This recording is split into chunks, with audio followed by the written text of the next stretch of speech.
Hello students, welcome to Global Online. This is Ankita. Uttarakhand state eligibility test paper one preparation में आज हम discuss करेंगे teaching aptitude के बहुत ही ज़्यादा इंपॉर्टेंट क्वेश्चंस जो कि अपकमिंग एग्जाम में ज़रूर एज इट इज़ देखने को मिल सकते हैं। मैं आपको श्योरिटी देती हूँ कि अगर आप इन सभी क्वेश्चंस को अच्छे से पढ़ लेते हो तो इजीली आप इस एग्जामिनेशन में अच्छा स्कोर कर सकते हो। आगे बढ़ने से पहले आपको बता दूं कि इस एग्जाम को क्वालिफाई करने के लिए पेपर वन पर मेजर फोकस रखना बहुत जरूरी है, क्योंकि यही वो सेक्शन है जो कि आपको सिलेक्शन लेने में मदद कर सकता है। सो इसके लिए कंप्लीट कोर्स हमने लॉन्च किया है, जहां पर आपको फुल सिलेबस वीडियो लेक्चर्स हम प्रोवाइड करवाते हैं, बहुत ही ज्यादा सिंपल लैंग्वेज में, रियल लाइफ एग्जाम्पल्स के साथ और कुछ ट्रिक्स के साथ। यहाँ पर आपके कॉन्सेप्ट क्लैरिटी की हम श्योरिटी देते हैं। साथ ही आपको फुल सिलेबस नोट्स मिल जाएंगे, जिसको इजीली मोबाइल फोन में भी डाउनलोड करके आप पढ़ सकते हो। फुल सिलेबस मॉक टेस्ट है, जिसमें से as it is 100% questions examination में बहुत बार पूछे गए हैं। तो स्टूडेंट्स, ये मॉक टेस्ट आपकी फाइनल प्रिपरेशन में बहुत हेल्प करता है। साथ ही 2000 प्लस एमसीक्यू क्वेश्चन बैंक, जहां पर आपको previous year questions, repeated and most expected questions की सीरीज मिल जाएगी, वो भी आंसर्स एंड डिटेल्ड एक्सप्लेनेशन के साथ। सो अगर आप स्टूडेंट्स इसको ज्वाइन करते हो अभी भी, तो बहुत इजीली पेपर वन में अच्छा स्कोर कर सकते हो। फ्री वीडियोस के एक्सेस के लिए ग्लोबल ऑनलाइन ऐप को डाउनलोड कीजिए। स्टोर सेक्शन पर सर्च बार में आपको कोर्स का नाम लिखना है। इसके ओवरव्यू के बाद आप कंटेंट पर क्लिक करोगे। यहाँ पर आपके सामने मेरे लेक्चर्स हैं। अगर आप सिर्फ यहाँ पर इस फोल्डर में मेरे लेक्चर्स, टेस्ट सीरीज और नोट्स को फॉलो करते हो, तो भी आपका सिलेक्शन 100% होगा ही। इसके अलावा इंग्लिश मीडियम स्टूडेंट्स के लिए यहाँ पर फ्री डेमो वीडियोस भी हैं एंड यूनिट वाइज फोल्डर्स हैं, जहां पर आपको theory lectures, MCQ lectures and test मिल जाएंगे, जो कि काफी है आपकी तैयारी के लिए। सो गिवन नंबर्स पर कांटेक्ट करके आप इसकी पूरी इंफॉर्मेशन भी ले सकते हो एंड इसको इजीली ज्वाइन भी कर सकते हो। सो आज के सेशन का सबसे पहला क्वेश्चन है, given below are two statements. First statement में कहा गया है, the content and style of communication are the predictor variables of effective teaching. अब देखो, इसमें कहा है कि एज अ टीचर, अगर आपको अपनी टीचिंग को, अपने शिक्षण को बेहतर बनाना है, तो आपका एक कंटेंट और स्टाइल ऑफ कम्युनिकेशन, यानी कि बात करने का तरीका, और जो कंटेंट यानी कि जो कोर्स आप स्टूडेंट्स को दे रहे हो, वो एक बेस्ट वे में होना चाहिए, तभी आपकी टीचिंग बेस्ट मानी जाएगी। सेकेंड स्टेटमेंट बोलती है, a good and communicative teacher invokes relatively less questions from the students. इसमें कहा है कि जो टीचर्स अच्छे तरीके से अपने स्टूडेंट्स के साथ कम्युनिकेट करते हैं, उनकी क्लास में स्टूडेंट्स कम क्वेश्चंस रेज करते हैं। तो दो स्टेटमेंट्स हैं, जल्दी से अभी आंसर पर जाते हैं। देखो, बहुत इजी है, आपको इसका आंसर पता होगा। ये है option number three. Statement two बिल्कुल गलत है। ऐसा तो नहीं है, अगर मान लीजिए मैं एज अ टीचर आप लोगों के साथ सिर्फ क्लास में आके गप्पे मारती रहूं, यहाँ वहाँ की बातें करती रहूं, और आप लोगों को अपनी बातों से ही थोड़ा सा मैं पटा लूं, हम बोल सकते हैं, ठीक है। तो क्या आप मेरी क्लास में टॉपिक रिलेटेड क्वेश्चंस नहीं पूछोगे? ऐसा नहीं है, क्योंकि स्टूडेंट्स पढ़ने आए हैं, तो क्वेश्चंस जरूर रेज होंगे, चाहे स्टूडेंट्स के साथ टीचर कितने भी अच्छे से बात कर ले। ओके, सो इसलिए स्टेटमेंट टू बिल्कुल गलत है। Next question is, given below are two statements, assertion और रीजन यहाँ पर दिए हैं। बहुत इंपॉर्टेंट टाइप के क्वेश्चंस ये होते हैं। इसमें कहा है, the use of ICT has a great potential for optimising learning outcomes. ICT का मतलब क्या होता है? Information and communication technology. आप लोगों के टेक्नोलॉजी, ठीक है। पेपर वन में यूनिट नंबर 8 का नाम है आईसीटी। इसमें होता है कंप्यूटर, इंटरनेट, लेटेस्ट टेक्नोलॉजी जो हम लोग यूज करते हैं। सो फर्स्ट स्टेटमेंट बोलती है कि अगर एज अ टीचर आप अपनी टीचिंग में, अपने क्लासरूम में आईसीटी का यूज करते हो, इंटरनेट, लेटेस्ट टेक्नोलॉजी का इस्तेमाल करके बच्चों को पढ़ाते हो, तो उससे स्टूडेंट्स के रिजल्ट में काफी अच्छा फर्क पड़ सकता है। इसका कारण भी बताया गया है, और उसका कारण ये बोलता है कि ICT promotes scope for variety, flexibility and attractiveness. ये बोलते हैं कि जहां पर भी इंटरनेट और टेक्नोलॉजी, लैपटॉप स्क्रीन्स बड़ी बड़ी हो, ऐसे करके पढ़ाया जाता है, वहाँ पर बच्चों को थोड़ी टीचिंग के तरीके में वैरायटी मिलती है, थोड़ा फ्लेक्सिबिलिटी लगती है, और अट्रैक्ट होते हैं स्टूडेंट्स। क्योंकि कंप्यूटर, इंटरनेट की हेल्प से अगर पढ़ेंगे, तो वो क्या होता है, डायग्राम्स, इमेजेस, ये सब चीजें आसपास रहती हैं, तो स्टूडेंट्स थोड़े अट्रैक्टिव होकर के सेशंस में रहते हैं। तो कौन सा यहाँ पर करेक्ट आंसर होगा? सो करेक्ट आंसर है, both the statements are absolutely true, और आईसीटी को टीचिंग में यूज करने का कारण भी बिल्कुल सही यहाँ पर बताया गया है। अब देखो जैसे छोटे बच्चों को अगर आप ट्रेडिशनल तरीके से एबीसीडी पढ़ा रहे हो या कुछ भी पढ़ा रहे हो, तो वो उतना जल्दी शायद चीज़ों को नहीं सीखेंगे। एज़ कंपेयर टू उनको आप वीडियोज़ चला दो, उनके सामने गेम्स के थ्रू उनको काउंटिंग या ये सब चीज़ें पढ़ाओ, तो वो चीज़ों को जल्दी सीखते हैं, राइट? सो वही सब चीज़ें यहाँ पर कही गई हैं। ये एक ऐसा क्वेश्चन है जिसको एग्जाम में लगभग 3 से 4 बार एज इट इज पूछा गया है और कई बार इसी को थोड़ा-सा घुमा करके भी पूछा जाता था। तो बहुत इंपॉर्टेंट क्वेश्चन है। Next question is for optimising learning outcomes which of the following factors have been identified as most effective in terms of research evidences in a global context. Okay, so यहाँ कहा है कि वैश्विक संदर्भ में सीखने के परिणामों के अनुकूलन के लिए निम्नलिखित में से कौन से कारकों को अनुसंधान साक्ष्य के संदर्भ में सभी प्रभावी के रूप में पहचाना गया है। तो इसको पहले मैं आंसर बताती हूँ, ये है टीचर रिलेटेड फैक्टर्स। अब देखो स्टूडेंट्स, यहाँ पर आप लोगों का पहले एक बेसिक सा डाउट मैं क्लियर कर देती हूँ कि टीचिंग रिलेटेड फैक्टर्स होते क्या हैं। Okay, so teaching related factors में पहली चीज जो है वो आती है specific teaching skills. Specific teaching skills. Okay, दूसरी चीज आती है core teaching skills. Core teaching skills में होता है जो कॉमन स्किल्स होती है जो कि सभी सब्जेक्ट्स में एप्लीकेबल होती हैं। स्पेसिफिक टीचिंग स्किल्स होती है जो जैसे कि मैथ्स के टीचर के लिए स्पेसिफिक स्किल्स चाहिए। मैथ्स पढ़ाना सबके बस की बात नहीं होती। कोई लैंग्वेज आप किसी को नई लैंग्वेज सिखा रहे हो, वो एक स्पेसिफिक टीचिंग स्किल में आता है। तो ये सब टीचर रिलेटेड फैक्टर्स होते हैं। ओके, सो इस क्वेश्चन में जो कहा है वो है कि अगर आपको अपने स्टूडेंट्स के लर्निंग आउटकम को ऑप्टिमाइज करना है, ठीक है, उसको प्रभावी बनाना है, बेस्ट बनाना है, तो कौन से फैक्टर्स ऐसे हैं जिसको सबसे बेस्ट माना जाता है ग्लोबल कॉन्टेक्स्ट में। ऐसा नहीं कि किसी सिर्फ यहाँ पे किसी घर की बात की जा रही है, ना यहाँ पे किसी स्कूल की बात की जा रही है, ठीक है, यहाँ पर ग्लोबल लेवल पर बात की जा रही है, इसलिए टीचिंग रिलेटेड फैक्टर्स बहुत ही ज्यादा इंपॉर्टेंट यहाँ पर होते हैं। अगला क्वेश्चन है which is the correct answer, sorry, question है what is the correct sequence from lower to higher for indicating learning outcomes related to affective domain?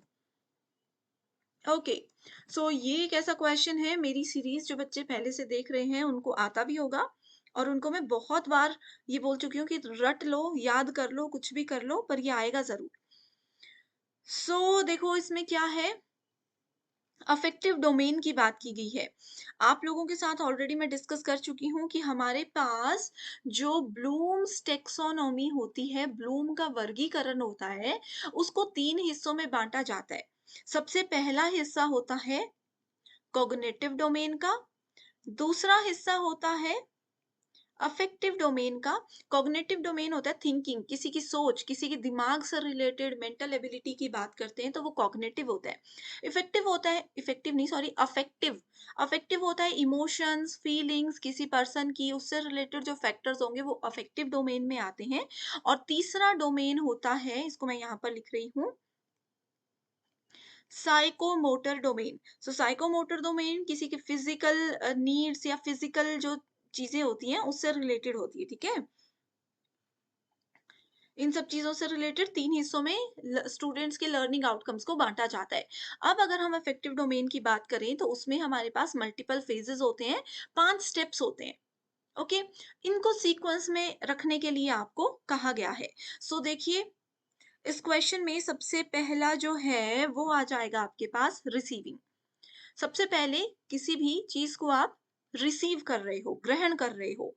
उसके बाद आ जाता है रिस्पॉन्डिंग। मान लीजिए अब आपने किसी छोटे बच्चे को कुछ चीज सिखाई, आपने उनको 1 बार बोला, 2 बार बोला, वो सुन-सुन के उस चीज को रिसीव कर रहा है। उसके बाद काफ़ी समय के बाद वो बच्चा उस बात पे रिस्पॉन्ड करने लग गया। आपने किसी बच्चे को पहले हेलो बोलना सिखाया, हेलो हाथ से हेलो करना सिखाया, ठीक है? वो समझते रहे, कुछ दिनों बाद उन्होंने जैसे ही आप हेलो बोलोगे, वो रिस्पॉन्ड करेंगे। उस पे एक्ट करेंगे, वो हाथ हिलाना शुरू कर देंगे।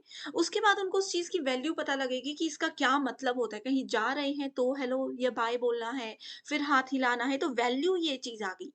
ऑर्गेनाइज़ेशन कि कैसे वो चीज़ों को समझ रहे हैं डिटेल में, एंड कैरेक्टराइज़ेशन आ जाता है सबसे last step.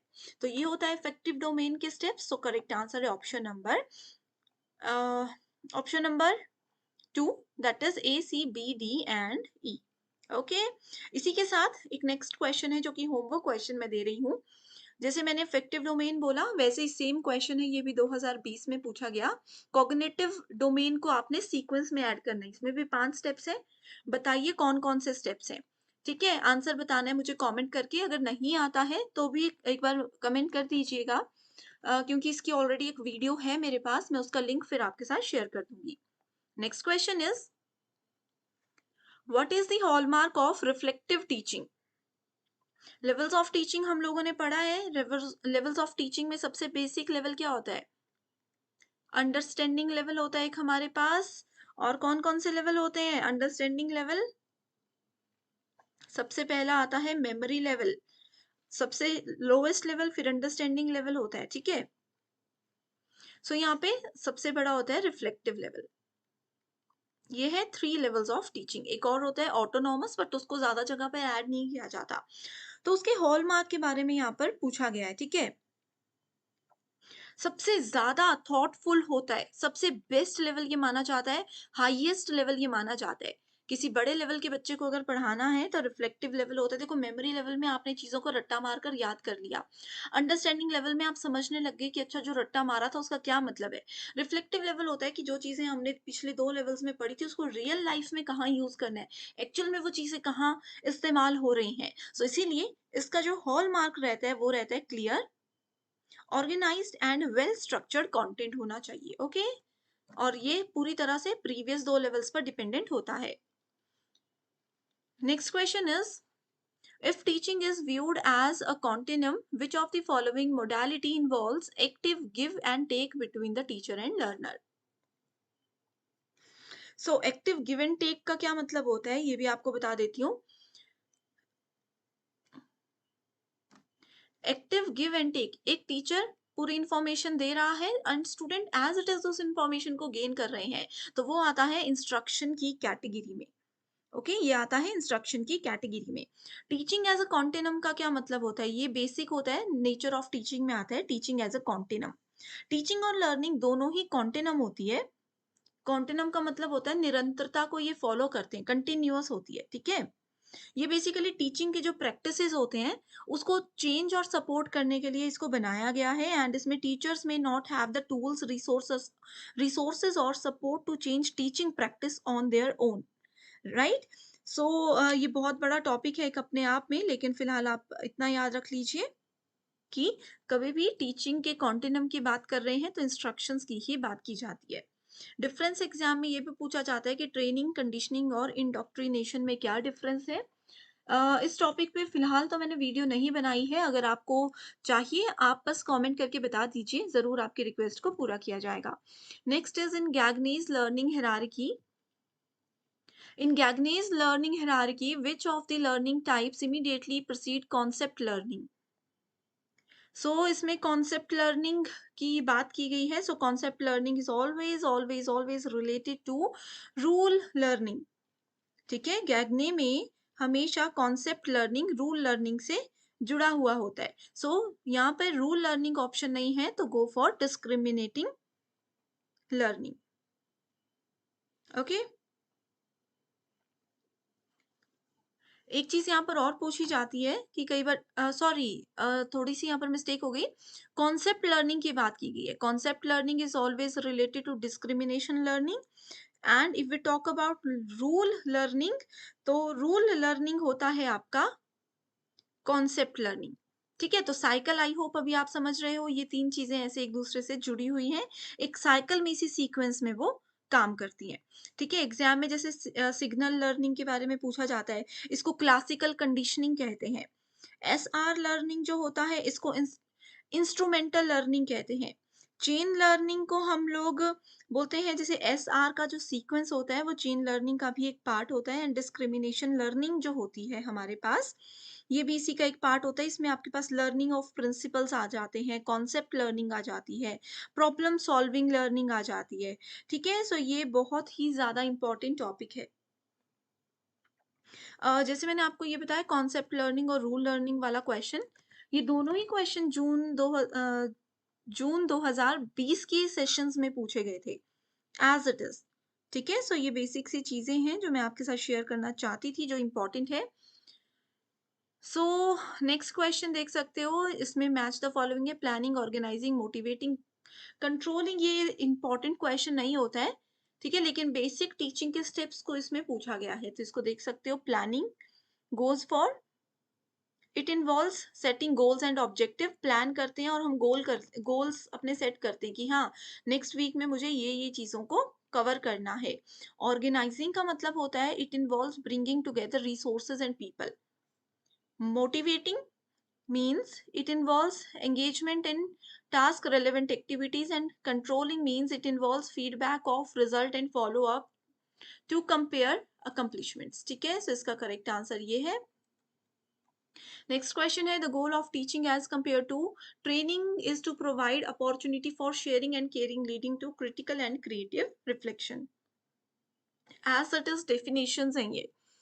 There is abundant scope for promoting concept learning under which stage of development of learning? So ये adolescents जो किशोर अवस्था के बच्चे होते हैं, उसमें सबसे ज्यादा स्कोप होता है किसी भी बच्चे को नया कुछ सिखाने का। वो बहुत जल्दी सीखते हैं, बहुत एक एज ऐसी होती है ना जिसमें बच्चे नया सीखना चाहते हैं पूरे जोश के साथ। तो वही चीजें यहाँ पर पूछी। सो 2021 में पूछा गया सबसे पहला क्वेश्चन है, the ability to form and use symbols like words, gestures, signs, images, etc. are accomplished in the pre-operational period। So यहाँ पर कहा है कि अब टीचर, एज अ टीचर, जब आप किसी स्टूडेंट को पढ़ा रहे हो एंड पढ़ाते समय आप कुछ सिंबल्स का इस्तेमाल कर रहे हो, जैसे शब्द, वो तो दिखती सी बात है, किसी को पढ़ा रहे हो तो आप बोलोगे। अपना जेस्चर, आप लोगों का हाव भाव आपके कैसे हैं, साइंस, फोटोज दिखाकर आप किसी को पढ़ा रहे हो, इसको पूरी तरीके से प्री ऑपरेशनल पीरियड में अकम्प्लिश किया जाता है। स्टेटमेंट 2 बोलती है, according to Piaget, pre operational children do not have a tendency to be egocentric. ठीक है, इसमें कहा है कि पाइगेट ने अपनी थ्योरी में यही बोला है कि जो भी प्री ऑपरेशनल यानी कि सक्रिय पूर्व बच्चे होते हैं, इस लेवल के जो बच्चे होते हैं, उनमें ईगो सेंट्रिक टाइप की चीजें बिल्कुल भी नहीं होती हैं। ओके, सो सबसे पहले हम देखते हैं, देखो पाइगेट क्या थे, वो एक थियरिस्ट थे जिन्होंने टीचिंग से रिलेटेड बहुत सी थ्योरीज दी हैं। इनके हिसाब से इन्होंने फोकस किया था किसी भी चिल्ड्रन की कॉग्निटिव डेवलपमेंट के ऊपर। ठीक है, जो पर्सन होता है, कोई स्टूडेंट होता है, उनकी मेंटल डेवलपमेंट जो होती है उससे रिलेटेड इन्होंने यहाँ पर बात की थी। एंड पेगेट के अकॉर्डिंग 4 फेजेस में इन्होंने इस लेवल को डिवाइड किया था। पहला था सेंसरी मोटर, दूसरा था प्री ऑपरेशनल थिंकिंग, तीसरा था कॉन्क्रीट ऑपरेशनल थिंकिंग, और चौथा था फॉर्मल ऑपरेशनल थिंकिंग। अब प्री ऑपरेशनल स्टेज की यहाँ पर बात की है तो हम उसी को डिस्कस करेंगे। सो ये एक ऐसा स्टेज था जो कि अर्ली चाइल्डहुड पर फोकस करता है, जो बहुत छोटे बच्चे होते हैं उन पर फोकस करता है कि उनको एक एक चीज डिटेल में बताई जाती है, उनमें ईगो और ये लड़ाई झगड़ा, ये जल्दी से चीजें समझने की ताकत भी नहीं होती है। एंड दूसरा यहाँ पर ये बोलता है कि जो भी वर्ड्स, जेस्चर, ये सब चीजें हैं, ये प्री ऑपरेशनल स्टेज के बच्चे समझ पाते हैं या नहीं समझ पाते, ये भी इस क्वेश्चन का एक इम्पॉर्टेंट पॉइंट है। ठीक है, सो देखो प्री ऑपरेशनल स्टेज होता है 2 साल से 7 साल तक के बच्चों का। तो ऐसे बच्चे वर्ड्स, जेस्चर, सिग्नेचर, इमेजेस के थ्रू चीजों को समझते हैं। तो इसलिए स्टेटमेंट 1 बिल्कुल ट्रू है, लेकिन स्टेटमेंट 2 बिल्कुल गलत है। ठीक है, स्टेटमेंट 2 बिल्कुल गलत है।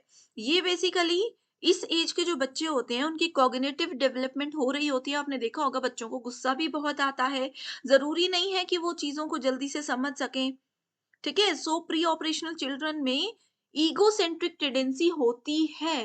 राइट, सो इसमें करेक्ट आंसर क्या है, statement 1 is true and 2 is false. Okay, ठीक है, ये नहीं, ये वाला करेक्ट आंसर है option number 3। Next is andragogy is also refer to as, so already हम डिस्कस कर चुके हैं एंड्रागोजी, पेडागोजी, बहुत इंपॉर्टेंट टर्म्स हैं जो कि एग्जामिनेशन में बार बार पूछी जाती है, ठीक है। So andragogy is referred to as, मैंने आप लोगों को एक ट्रिक बताई थी। एंड्रोगॉजी का मतलब होता है अपने आप से, राइट।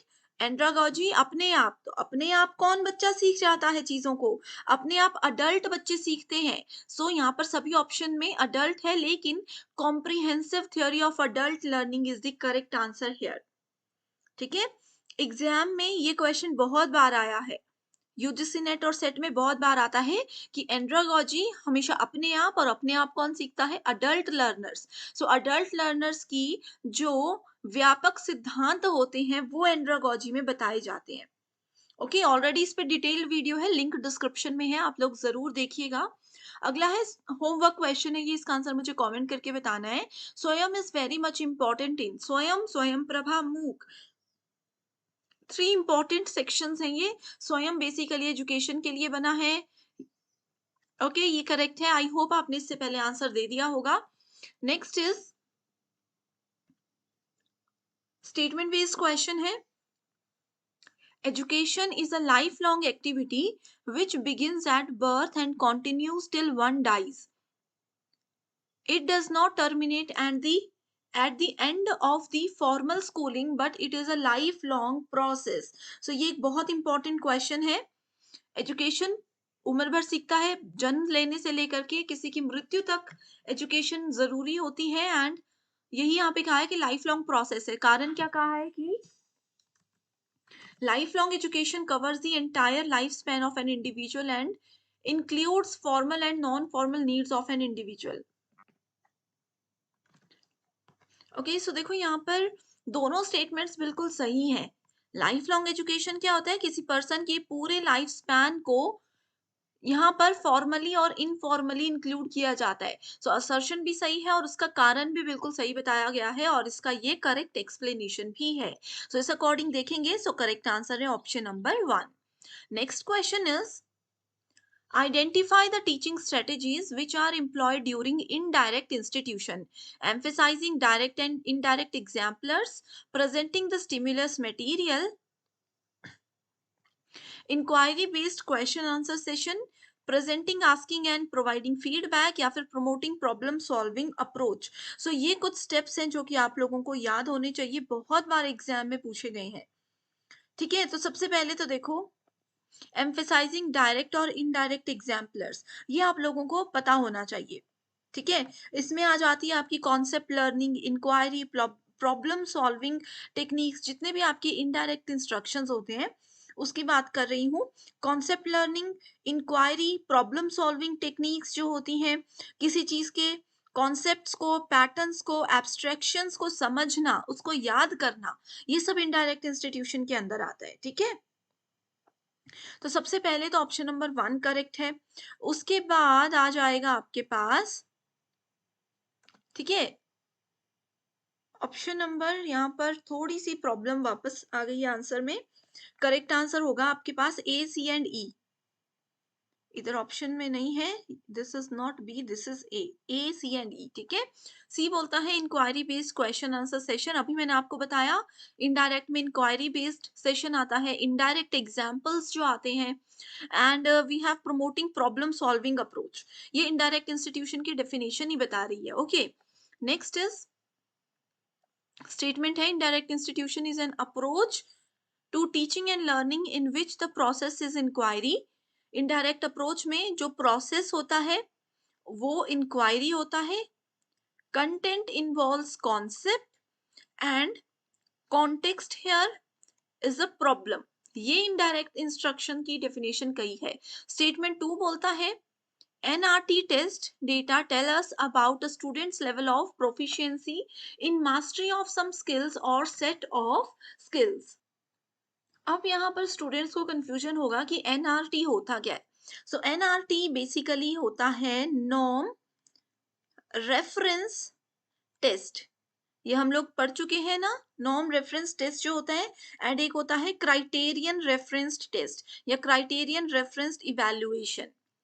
सो इसमें कहा है, this type of test data tell us about the students level of proficiency in mastery of some skills और सेट ऑफ स्किल्स। सो इस तरीके के क्वेश्चन बहुत बार एग्जाम में आते हैं। सो इसमें तो देखो फर्स्ट ऑप्शन बिल्कुल सही है, लेकिन स्टेटमेंट टू इनकरेक्ट है। क्यों इनकरेक्ट है स्टेटमेंट नंबर टू? क्योंकि हम लोगों ने देखा था कि क्राइटेरियन रेफरेंस में क्राइटेरिया सेट किया जाता है कि 60% से ऊपर वाले पास हैं, इसके नीचे वाले फेल है। नॉर्म रेफरेंस में कंपैरिजन किया जाता है आपस के उनके पीयर्स के बीच में। ठीक है, ये क्या होता है? एक स्टैंडर्डाइज टेस्ट होता है जो कि किसी पर्सन के रैंक को या किसी भी पर्सन की किसी भी कैपेबिलिटीज या उनके स्किल्स को कंपेयर करने के लिए बनाया गया है। सो इसीलिए करेक्ट आंसर है option number three. Next is, which of the following teacher competency belongs to the domain of personality and attitude? सो यहाँ पर किसी शिक्षक की योग्यता, व्यक्तित्व और दृष्टिकोण के क्षेत्र में संबंधित बात की गई है। सो डायरेक्ट आंसर है, बहुत बार एग्जाम में आया है, locus of control and self efficacy here is the correct answer. Okay,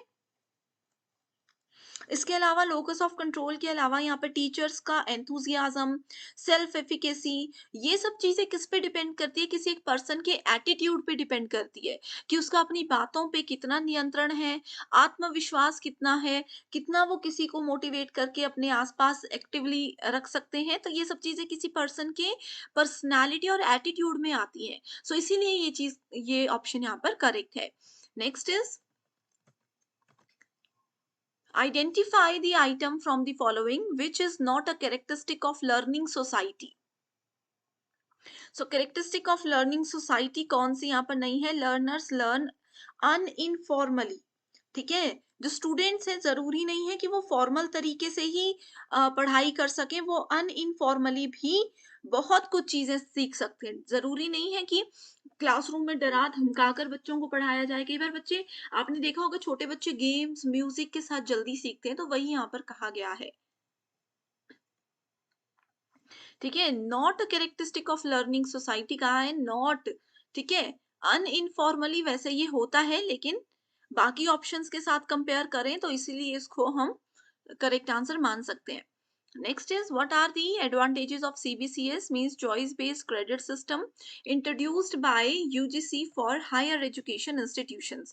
answer पे जाएंगे directly. It allows students to choose interdisciplinary and intradisciplinary source courses।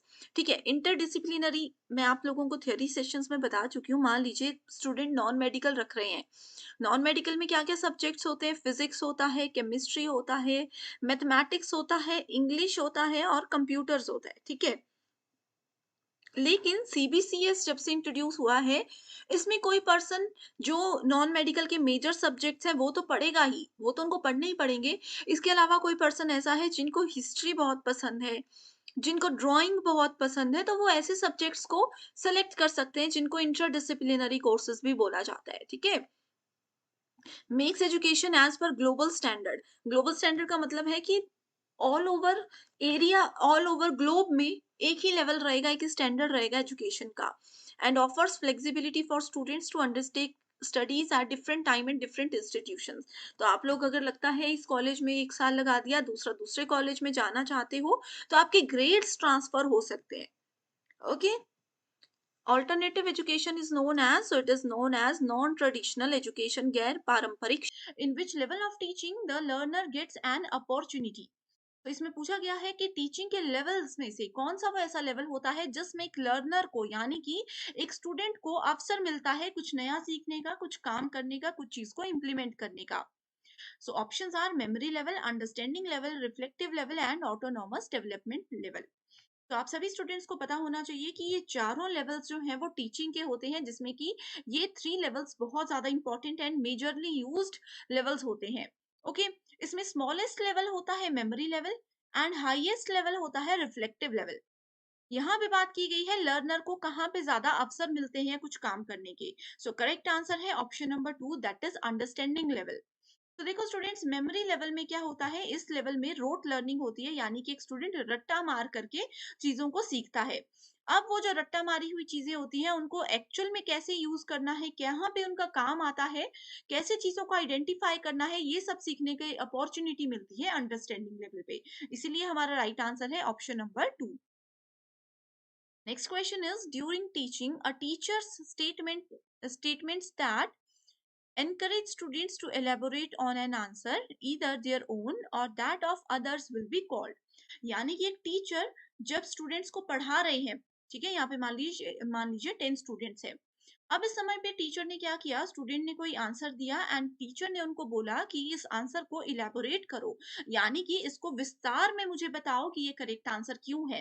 And साथ ही टीचर ने वो चांस भी दिया कि स्टूडेंट इसको अपनी लैंग्वेज में अपने तरीके से भी समझा सकते हैं, इसमें ऐसा कुछ नहीं है कि आप उसको बुकिश लैंग्वेज में या बुक में जो डेफिनेशन होती है वो एज इट इज बताओ। तो इस तरह की चीजों को क्या बोला जाता है, structuring, instructional variety, engagement in the learning process, या फिर probing। So correct answer here we have is probing, that is option number 4।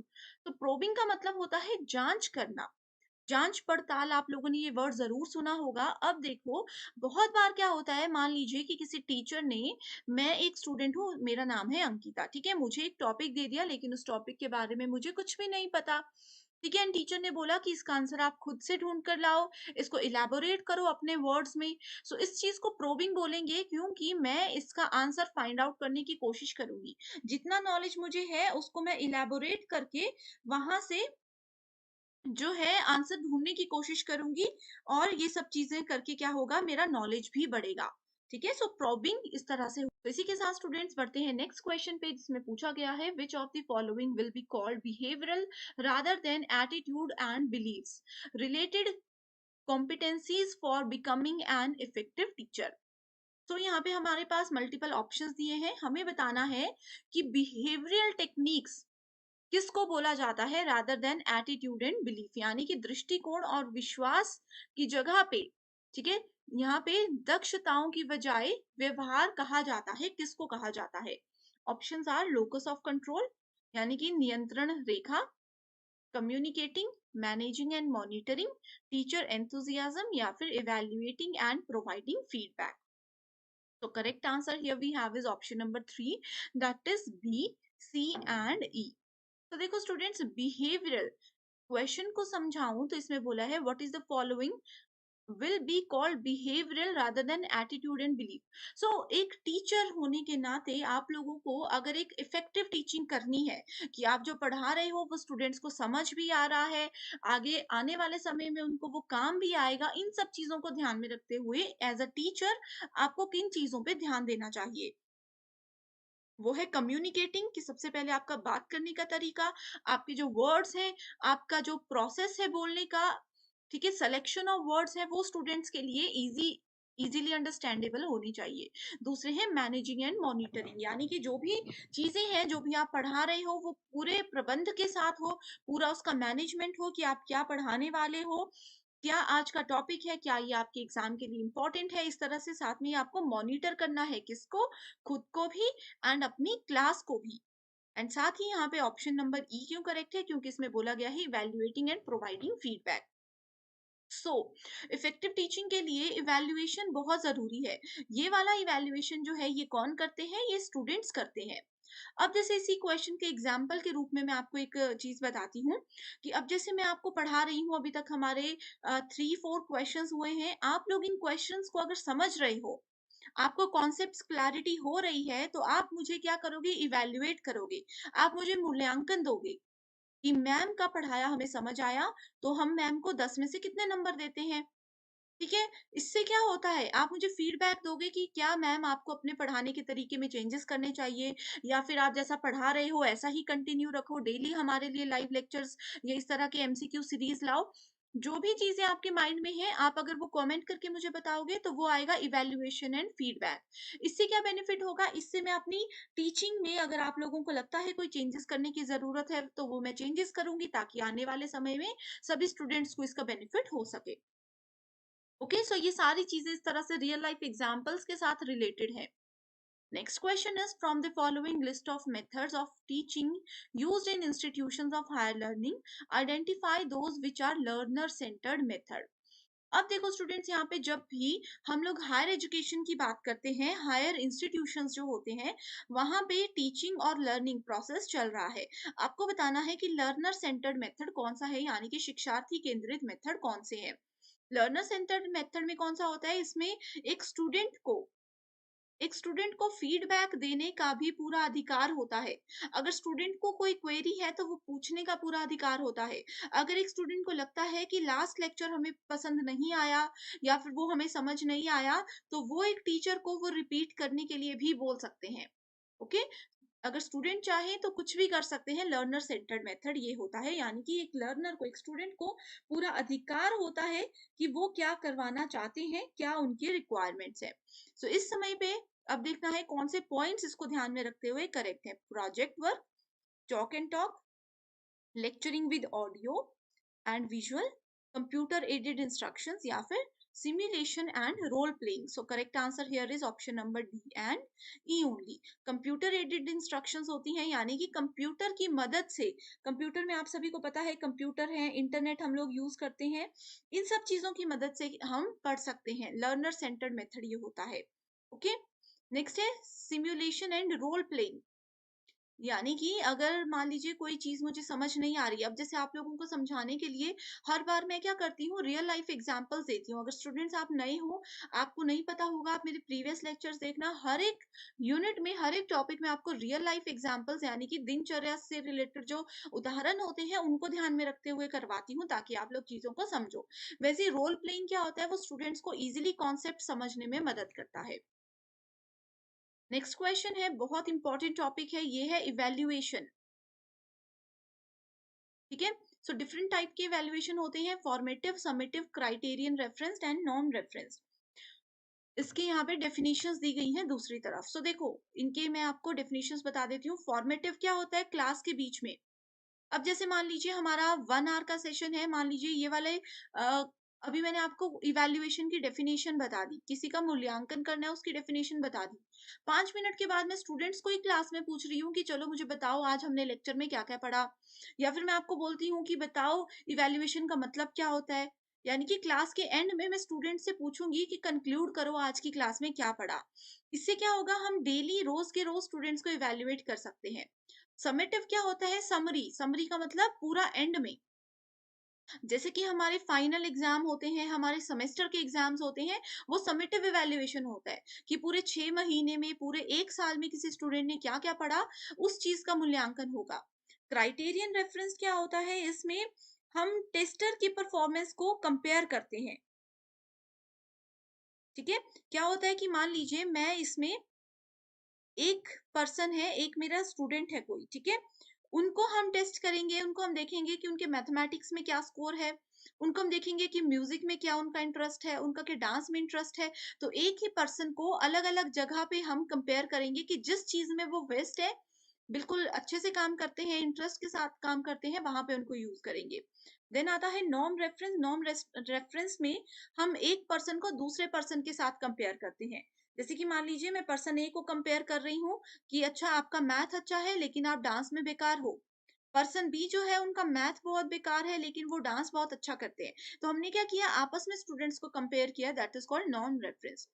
तो ये 4 इवैल्यूएशन के टाइप्स मैंने बता दिए। करेक्ट आंसर है option number 1, that is formative evaluation. बोलता है the intention of using is it it is to identify scope and potential for improvement, यानी कि रोज रोज अगर हम किसी स्टूडेंट से क्वेश्चनिंग करते हैं तो उससे उनका पोटेंशियल भी बढ़ता है, ठीक है, उनकी क्षमता भी बढ़ती है और उनके दायरे भी बढ़ते हैं।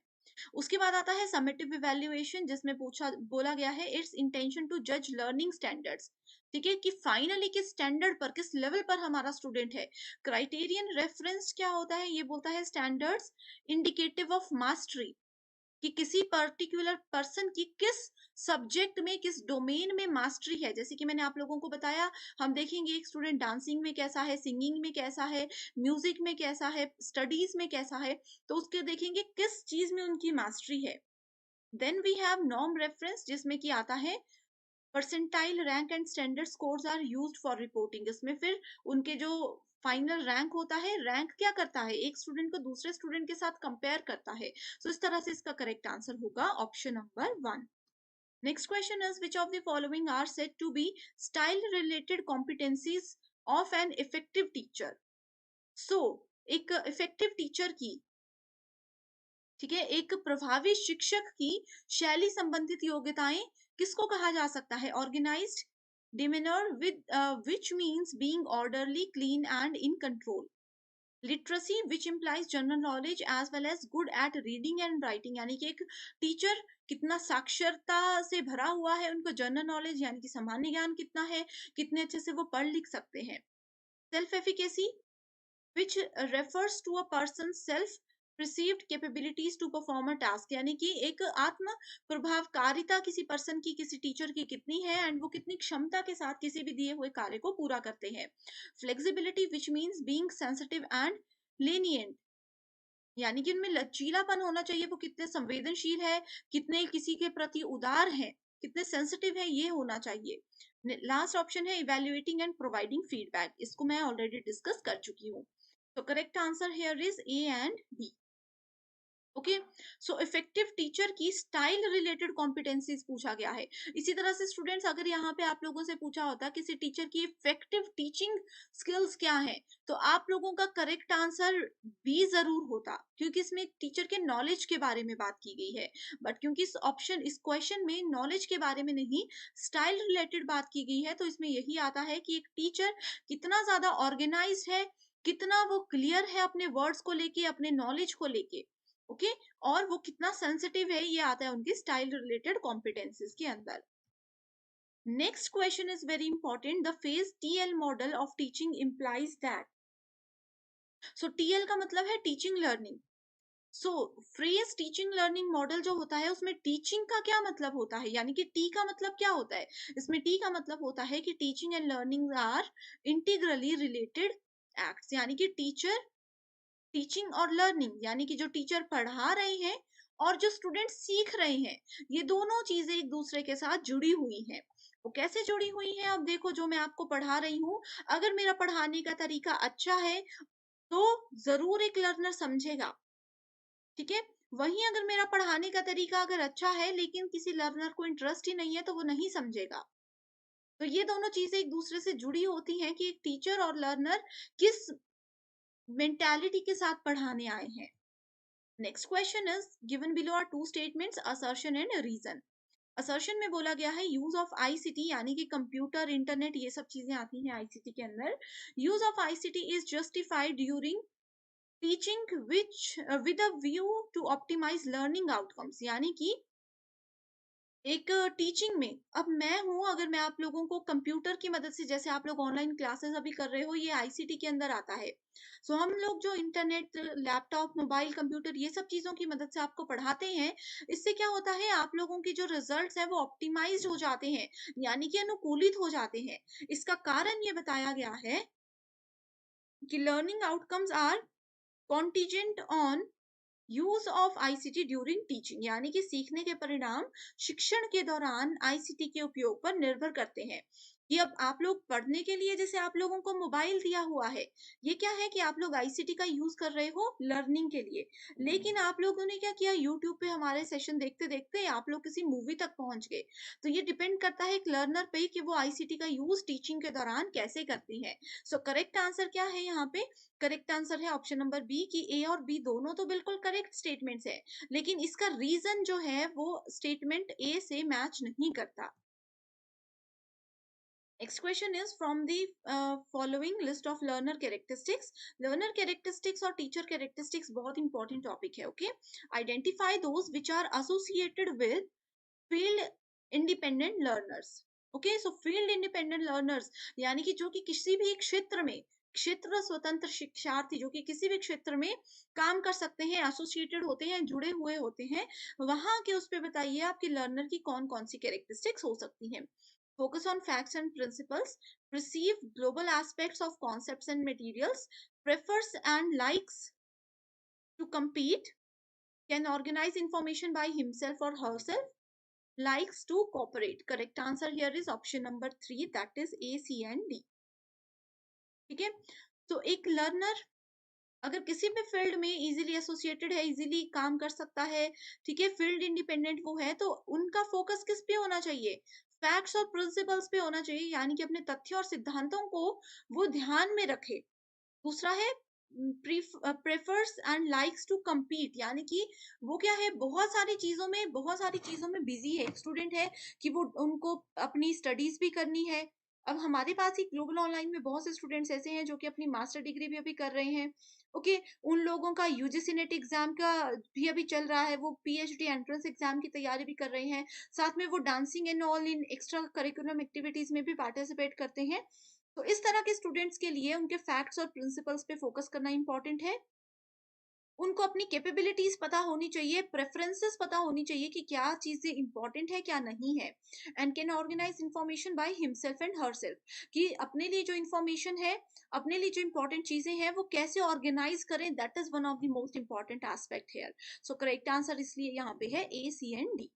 एंड स्टूडेंट्स, आई होप आप लोगों को ये क्वेश्चंस समझ आ रहे हैं, कॉन्सेप्ट्स आपके क्लियर हो रहे हैं। फिर भी अगर कोई डाउट है तो आप डिस्क्रिप्शन बॉक्स चेक कर सकते हो, वहां पे मैंने अपनी प्लेलिस्ट का लिंक ऐड किया है।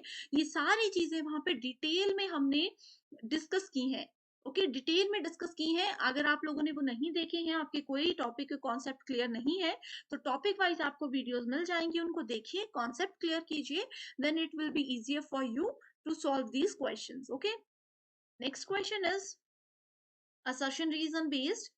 Nowadays many online courses are available and their popularity is increasing. So बहुत सारे online courses आज के समय पे उपलब्ध हैं, और उनकी लोकप्रियता भी बढ़ रही है। इसका कारण क्या है? इसका कारण ये है कि selecting the right course from many such is a big challenge. अब इतनी सारे कोर्सेज में से करेक्ट बिल्कुल कोर्स को, एक राइट ऑप्शन को सेलेक्ट करना भी क्या है, एक चैलेंज है। अब जैसे कि अगर स्टूडेंट्स मैं आप लोगों को बताऊं, यूजीसी नेट एग्जाम की प्रिपरेशन के लिए भी आप लोगों के पास मल्टीपल ऑप्शंस हैं, ऑनलाइन कोर्सेज बहुत सारे हैं। आप लोगों ने उन सब को छोड़ करके ग्लोबल ऑनलाइन प्लेटफॉर्म को सेलेक्ट किया। आप लोग अभी तक मेरी वीडियोस देख रहे हो, आपने हमारे पेड कोर्सेज को ज्वाइन किया है, ये चीजें यहाँ पे बताई गई हैं। सो करेक्ट आंसर क्या है यहाँ पे? दोनों ही स्टेटमेंट्स बिल्कुल करेक्ट है कि हाँ, कोर्सेज आजकल बहुत सारे हैं, एंड उसमें से करेक्ट कोर्स जो है, राइट कोर्स जिसको हमें ज्वाइन करना चाहिए, ये एक बहुत बड़ी चुनौती है स्टूडेंट के लिए कि इतने सारे ऑप्शंस में से हम किसको चूज करें। दोनों स्टेटमेंट्स करेक्ट है, लेकिन ये दोनों स्टेटमेंट्स लिंक्ड आपस में नहीं है। रीजन जो है, कारण जो है इस अभिकथन का, वो सही नहीं है। Next question is, in the spectrum of teaching methods given below, which are considered dialogic? So teaching learning में एक मेथड होता है जिसको कि क्या बोला जाता है, डायलॉजिक मेथड बोला जाता है। हिंदी में देखें तो संवाद बोला जाता है। अब देखो, मैं आपको पढ़ा रही हूँ तो ऐसा तो नहीं है कि सिर्फ मैं क्वेश्चन रीड कर रही हूँ एंड आंसर बता दे रही हूँ। हम क्या कर रहे हैं, हमारे डायलॉग्स चल रहे हैं, यानी कि हम आपको बीच में एक्सप्लेनेशन भी दे रहे हैं, रियल लाइफ एग्जांपल्स भी दे रहे हैं, जो कि हमने कुछ याद नहीं किया, वो सिचुएशन को देख के, क्वेश्चन को देख के ऑटोमेटिकली हमारे माइंड जनरेट करता है। सो ये डायलॉजिक वर्ड जो है टीचिंग लर्निंग में, ये क्या बताता है, ये कहाँ पे यूज किया जाता है? लेबोरेटरी वर्क, यानी कि जब आप लैब में, प्रयोगशाला में काम करते हो, डेमोन्स्ट्रेशन देते हो, प्रदर्शन करते हो, जैसे कि प्रैक्टिकल हम देते हैं, ठीक है। ट्यूटोरियल्स, जो आप अभी मेरी वीडियो देख रहे हो, ये यूजीसी नेट पेपर 1 का ट्यूटोरियल ही है। नेक्स्ट है ग्रुप डिस्कशन, जिसमें कि बहुत सारे स्टूडेंट्स को एक टॉपिक दिया जाता है एंड उसके बारे में सब अपने अपने व्यूज बताते हैं कि किसको किस टॉपिक के बारे में क्या लगता है। या फिर प्रोजेक्ट वर्क, जो कि स्टूडेंट्स को दे दिया जाता है एंड वो अपने एंड पे उसको करते रहते हैं, घर पे जाके या कहीं पे भी। तो सबसे ज्यादा डायलॉजिक कौन सा होता है? वो होता है आपका ट्यूटोरियल्स एंड ग्रुप डिस्कशन। जैसे कि मैंने आपको बताया, ये जो है यूजीसी नेट पेपर 1 के ट्यूटोरियल्स आप देख रहे हो, रिकॉर्डेड वीडियोस देख रहे हो, इसमें आपको बहुत ज्यादा बोलना पड़ता है, मुझे बहुत ज्यादा बोलना पड़ रहा है। ओके, एंड ग्रुप डिस्कशन तो आपको मैंने बता ही दिया, उसमें भी हर एक स्टूडेंट को बोलना पड़ता है। Next question is, which of the following factors contributing to school learning are termed as social competence? Okay, यानी कि सामाजिक क्षमता किसको कहा जाता है स्कूली शिक्षा के अंदर, अगर हम बात करें? ऑप्शंस आर मोटिवेशन, ठीक है, options are motivation, intelligence, social skills, family support and specific abilities of the learner. So correct answer is A, C and D only. ठीक है, so A, C and D only. Social competence, अगर एक person motivated है तो वो socially भी active होगा। Social skills यानी कि किसी से बात करने का तरीका, लोगों के बीच में कैसे बिहेव करना है ये तरीका, ठीक है। तो ये सब चीजें क्या है, ये सब चीजें स्कूल में सिखाई जाती हैं बच्चों को। अब देखो ये सब चीजें स्कूल लर्निंग होती है, स्कूल में बच्चों को अगर सिखाई जाती है, या स्कूल वाली जो एज होती है उसमें घर में भी अगर सिखाई जाती है, तो इससे सोशली स्ट्रांग होता है एक बच्चा, सामाजिक क्षमता उसकी बढ़ती है, तो वो मोटिवेटेड रहता है। सोशली यानी कि सामाजिक कौशल यानी कि लोगों के बीच रहकर कैसे बिहेव करना है, कैसे बातचीत करनी है, कैसे खाने का तरीका, बोलने का तरीका, हर एक चीजें रहती हैं। एंड फैमिली सपोर्ट भी इसमें इंपॉर्टेंट होता है। Next question is, teaching differs from training and conditioning is so far as it promotes. Teaching जो है आपको पता ही है कि टीचिंग ट्रेनिंग और कंडीशनिंग से काफी अलग होती है। ओके, सो ये किसको प्रमोट करती है, ये क्रिटिकल थिंकिंग यानी कि गहन सोच को प्रमोट करती है। Next question is, assertion reason based है, it is the responsibility of the teacher to make students active learners with the help of different interactive techniques. यानी कि एक टीचर की ये रिस्पॉन्सिबिलिटी होती है कि वो अपने स्टूडेंट्स को, अपने लर्नर्स को एक्टिव बना करके रखे। ठीक है, ये होती है कि वो अपने लर्नर्स को एक्टिव लर्नर बनाए, कैसे कर सकते हैं वो, कि वो स्टूडेंट्स को बार बार कुछ कुछ एक्टिविटीज दें, बीच बीच में स्टूडेंट से क्वेश्चंस पूछते रहे, ताकि स्टूडेंट्स को लगे यहाँ पे क्वेश्चंस पूछे जाते हैं, तो हम लोगों को एक्टिवली सुनना है ताकि हम आंसर दे सके। एंड इसका कारण ये है कि in teacher centric communication student tend to become passive learners. Teacher centred क्या होता है, जिसमें सिर्फ टीचर्स ही डिसाइड करते हैं क्या पढ़ाना है, क्या बोलना है, इस तरह से। ठीक है, सो इसमें क्या होता है, स्टूडेंट सिर्फ पैसिव लर्नर्स होते हैं, यानी कि वो निष्क्रिय श्रोता होते हैं, उनको सिर्फ सुनना होता है। तो correct answer is option number 1, कि दोनों स्टेटमेंट्स बिल्कुल करेक्ट है। Next question is ICT based है, जिसमें कि इसके बेनिफिट्स बताए हैं। डिफरेंट हमारे पास इनिशिएटिव्स है, स्वयं, स्वयं प्रभा, ईपीजी पाठशाला एंड, ये पाठशाला होगा यहाँ पे। Okay, and here we have is E Yantra. तो स्वयं, स्वयं क्या होता है, study webs of active learning for young aspiring minds. तो इसको अगर हम लोग मैच करके देखें, so Swayam goes to earn credits to online courses. Swayam Prabha क्या होता है, to watch high quality educational programmes. EPG Pathshala is to get free books and curriculum based e-content, and e-yantra is to get hand on experience in embedded system. Okay, so this is the basic definition. Next question is, which school of thought laid down one of the principles of teacher and learner role as follows: the teacher's role is not to direct but to advise, because a child's own interest should determine what he learns. तो यहाँ पे अगर हम लोग देखें, so correct answer we have is option number 4। यहाँ पे option number 4 होगा, all of the above, all the options are correct here. इस तरह के क्वेश्चंस इंपॉर्टेंट तो नहीं है यूजीसी नेट के लिए, बट किसी एक शिफ्ट में एक आधा क्वेश्चन पूछा जाता है। सो ऑप्शंस में जो 4 टर्म्स है, you should know the meaning. Okay, next question we have is, from the list given below, identify those features which relate to an approach to teaching learning in indirect strategies of teaching. तो correct answer पे जाते हैं directly, that is A, B and C only. Engagement in an inquiry process, indirect strategies. ठीक है, अब देखो मैं आप लोगों को डायरेक्टली पढ़ा रही हूँ, एक स्ट्रेटेजी होती है इनडायरेक्टली, जिसमें मैं आपको डायरेक्टली कोई टॉपिक नहीं बताऊंगी, मैं आपको इनडायरेक्टली कुछ सर्च करने को बोल दूंगी। ठीक है, सो इंक्वायरी प्रोसेस होता है, उसके बाद कॉन्सेप्ट बेस्ड कंटेंट प्रेजेंटेशन होता है, then gaining attention and informing the learners to the instructional objective, ये होता है। ठीक है, next question we have is, for use during teaching, from the list given below identify questions that are process type rather than content type. तो आप लोगों को ये भी पता होना चाहिए कि प्रोसेस टाइप और कंटेंट टाइप क्या होता है। तो देखो हमारे पास ना 4 डिफरेंट टाइप्स होते हैं। ठीक है, 4 डिफरेंट टाइप्स होते हैं, एक आता है प्रोसेस टाइप, एक आता है कंटेंट टाइप।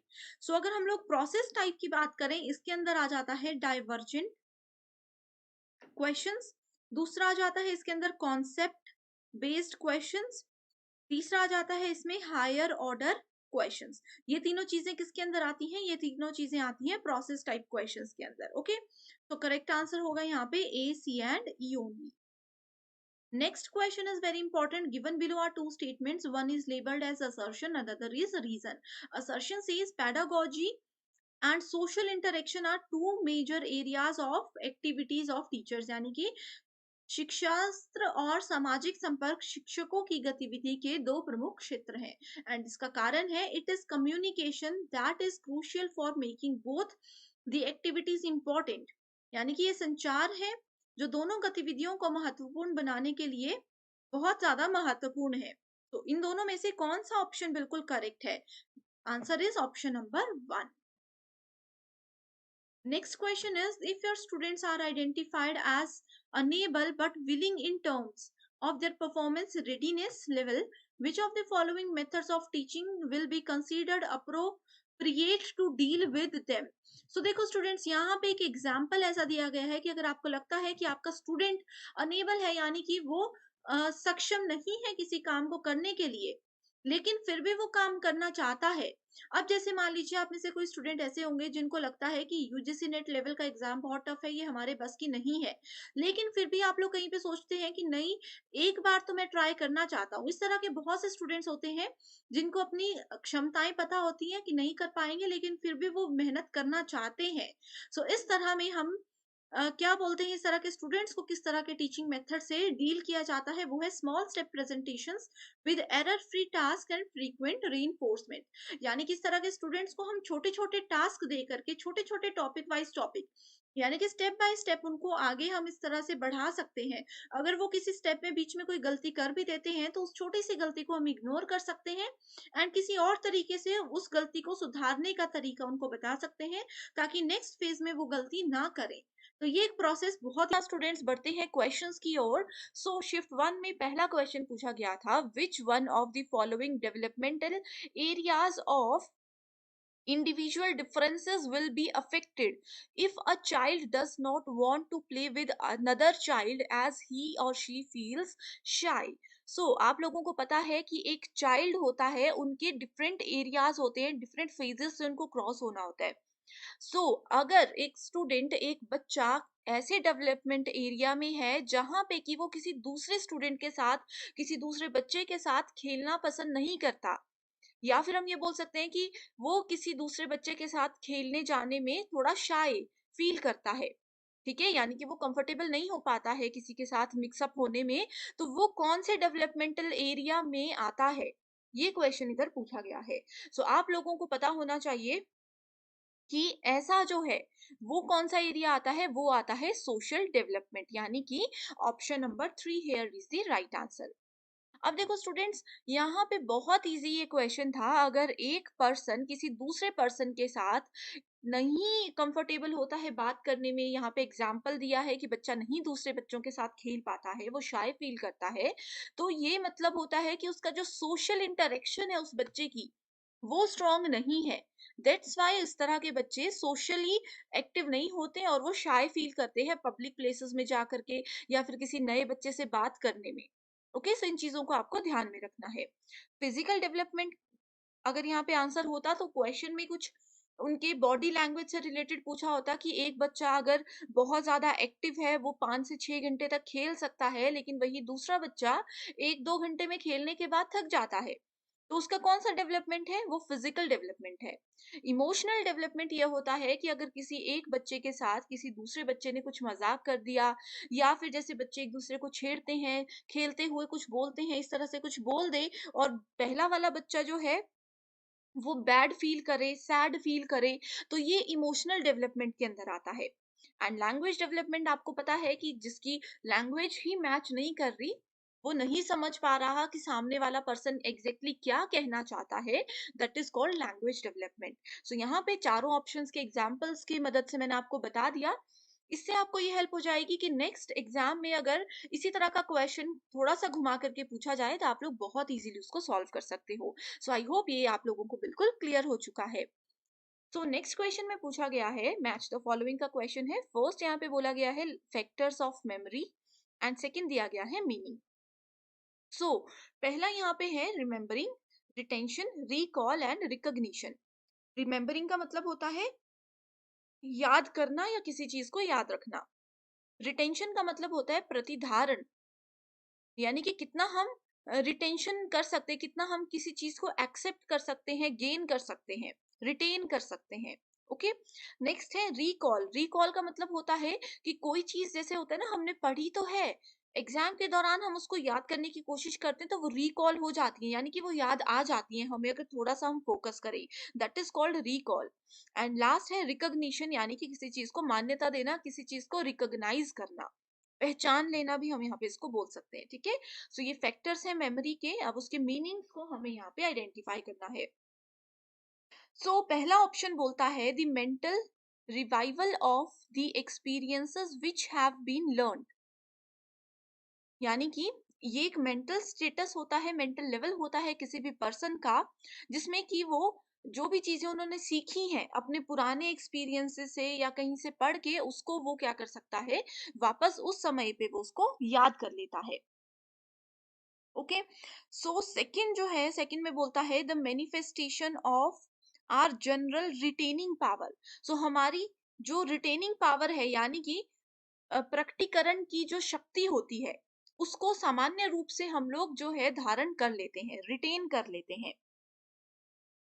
नेक्स्ट है the factor responsible for preserving the material learn. तो जो भी मटेरियल, जो भी चीजें हम लोगों ने पहले से पढ़ी हुई थी, ठीक है, जो भी चीजें हम लोगों ने पहले से पढ़ी हुई थी, उस चीज को हम लोग कैसे रिकॉल करते हैं, कैसे उसको प्रिजर्व कर लेते हैं। चौथा ऑप्शन बोलता है the factor responsible for modification of behaviour through training and learning. So किसी एक स्टूडेंट को अगर हम लोग ट्रेनिंग देते हैं या फिर उनको कोई चीज सिखाते हैं, उससे उनके बिहेवियर में मॉडिफिकेशन आती है, उनके चेंजेस आते हैं, तो उस चीज को क्या बोला जाता है। बहुत ही ज्यादा इजी क्वेश्चन इसको हम लोग मानते हैं। एंड स्टूडेंट्स, मैं हमेशा कहती हूँ कि अगर आपने हमारे वीडियो लेक्चर्स डिटेल में देखे थे तो आपको इसका आंसर जरूर आता होगा। तो देखो, पहला जो है रिमेम्बरिंग, ठीक है, यानी कि किसी चीज को याद रखना। हम पर्सन जो होता है, कोई भी इंसान जो होता है, वो किसी चीज को तब याद रख सकता है जब वो अपने बिहेवियर में मॉडिफिकेशन लाता है, उनको प्रॉपर ट्रेनिंग और लर्निंग दी जाती है। ओके। दूसरा फिर आता है हमारे पास रिटेंशन। रिटेंशन से यहाँ से हम लोग डायरेक्टली इसको करेंगे इस तरह से, एंड रिटेंशन में हम मैच करेंगे the factor responsible for preserving the material learn. ठीक है। नेक्स्ट है रिकॉल। रिकॉल की क्या रिस्पॉन्सिबिलिटी होती है, the mental revival of the experiences which have been learn, यानी कि जो चीजें हमने पहले से पढ़ी हैं उस पर अगर थोड़ा सा जोर डालेंगे, मेंटल रिवाइवल अगर उस पर करेंगे, तो वो चीजें हमें याद आ जाती हैं। That is called recall. And recognition होता है the manifestation of our general retaining power. So I hope ये क्वेश्चन भी आप लोगों को बिल्कुल क्लियर हो चुका है। अभी तक के दो क्वेश्चंस में कोई डाउट है तो आप हमें कमेंट कर सकते हो, मैं डेफिनेटली आपकी हेल्प करूंगी। तो नेक्स्ट क्वेश्चन है, what are the limitations of employing online focus groups. So online focus groups होते हैं, राइट, उनको उनको एम्प्लॉय करने की, यानी कि उनको यूज करने की क्या क्या लिमिटेशंस हो सकती हैं। तो सबसे पहले तो स्टूडेंट्स, आप लोगों को ये पता होना चाहिए कि ऑनलाइन फोकस ग्रुप्स होते क्या है। तो ये एक इस तरह के ग्रुप्स होते हैं, इसको हम लोग किसी ऑनलाइन रिसर्च मेथड का सबसेट भी बोलते हैं। And basically they are an appropriate research method for consumer research. ठीक है। जनरली इसको रिसर्च में यूज किया जाता है, बट क्योंकि ऑनलाइन फोकस ग्रुप्स की बात की गई है तो यहाँ पे ये टीचिंग एप्टीट्यूड का पार्ट है। ओके। सो इसके डिफरेंट टाइप्स होते हैं, जैसे कि हम किसी स्टूडेंट का इंटरव्यू लेते हैं एडमिशन के टाइम पर, ये सब चीजें आती हैं ऑनलाइन फोकस ग्रुप्स के अंदर। ओके। सो इसकी लिमिटेशंस पूछी गई हैं। पहला ऑप्शन है easy access to conference sites can be set here. Okay. Next is email interviews with people in different time zones will be extremely participatory, यानी कि जो ईमेल इंटरव्यूज होते हैं, दो लोगों के, एक किसी और कंट्री में है, दूसरा पर्सन किसी और कंट्री में है, वो एक्सट्रीमली पार्टिसिपेटरी होते हैं, यानी कि अत्यंत सहभागी होते हैं। नेक्स्ट है ड्रॉप आउट्स में इफेक्ट द डेटा क्वालिटी। इसमें क्या होता है कि डेटा क्वालिटी, जैसे इंटरव्यू अगर ऑनलाइन चल रहे हैं, बीच में अगर ड्रॉप आउट्स हो जाते हैं, यानी कि डेटा लॉस हो जाता है, इंटरनेट कनेक्शन मिस हो जाता है, तो वो जो है वो क्वालिटी को थोड़ा वहां पे डिस्टर्ब करते हैं। नेक्स्ट है the approach is confined to the people who are willing to participate. So जो लोग एक्चुअल में पार्टिसिपेट करना चाहते हैं इंटरेस्ट के साथ, ये अप्रोच उन लोगों के लिए कन्फाइंड होती है। Next is external influences on participants can be found, यानी कि प्रतिभागियों पर बाहरी प्रभाव देखे जा सकते हैं अगर हम लोग यहाँ पे ऑनलाइन फोकस ग्रुप्स को यूज करते हैं। ठीक है, सो ये मैंने आप लोगों को कुछ चीजें बता दी हैं। एंड इसके अलावा स्टूडेंट्स, करेक्ट आंसर पे जाने से पहले ऑनलाइन फोकस ग्रुप्स जो होते हैं, इसको आप बस इतना याद रख लीजिए कि ये डेटा कलेक्शन करने के डिफरेंट तरीकों में से एक है, जो कि एक रिसर्चर को या फिर जो भी एक इंटरव्यूअर को मदद करता है कि एक डिस्कशन को वो ऑनलाइन प्लेटफॉर्म की मदद से पूरा कर सके। ओके, सो यहाँ पे अगर हम देखें, सो राइट आंसर है C, D and E. Limitations पूछी है, तो सबसे पहले लिमिटेशन तो यही है कि अगर इंटरनेट कनेक्शन लॉस हो जाता है तो इससे क्या होता है, इंटरव्यू की क्वालिटी या फिर कम्युनिकेशन की क्वालिटी लॉस हो जाती है। ठीक है, एंड ये सिर्फ उन लोगों के लिए ही है जो कि एक्चुअल में पार्टिसिपेट करने में इंटरेस्टेड है। जबरदस्ती यहाँ पे हम किसी को कुछ काम नहीं करवा सकते ऑनलाइन, ये चीजें रहती हैं। External influences on participants can be found here. ठीक है, सो राइट आंसर है C, D and E only. And बाकी के जो दो ऑप्शंस है ए एंड बी, ये दोनों ऑप्शंस ऑनलाइन फोकस ग्रुप की एक हम बोल सकते हैं डेफिनेशन का ही पार्ट है। Next question is, in online mode of teaching, a teacher added reading material like Word document, PPT, e-content, etc. on e-platform. Which option the students would choose? तो देखो स्टूडेंट्स, यहाँ पे वर्ड डॉक्यूमेंट, पीपीटी, ई content, ये सब चीजें क्या है, जैसे कि ऑनलाइन टीचिंग, अभी आप मेरी वीडियो देख रहे हो, ये भी ऑनलाइन टीचिंग है। हमारे लाइव सेशंस आप देखते हो, ये भी ऑनलाइन टीचिंग है। इसमें हम लोग, जैसे ये जो स्क्रीन पर आपको लिखा हुआ नजर आ रहा है, ये व्हाइट पेज नजर आ रहा है, ये सब चीजें क्या है, ये सब चीजें पीपीटीज हैं। ठीक है, वर्ड डॉक्यूमेंट हम यूज करते हैं। तो अगर एक टीचर टीचिंग के लिए इस तरह का रीडिंग मटेरियल यूज करते हैं, सो स्टूडेंट्स को क्या चूज करना चाहिए? करेक्ट ऑप्शन क्या होगा? Mind mapping tools, inventory control system, learning management system, या फिर असेसमेंट टूल्स। सो यहाँ पे अगर हम लोग देखें, सो राइट आंसर क्या है? Right answer is learning management system.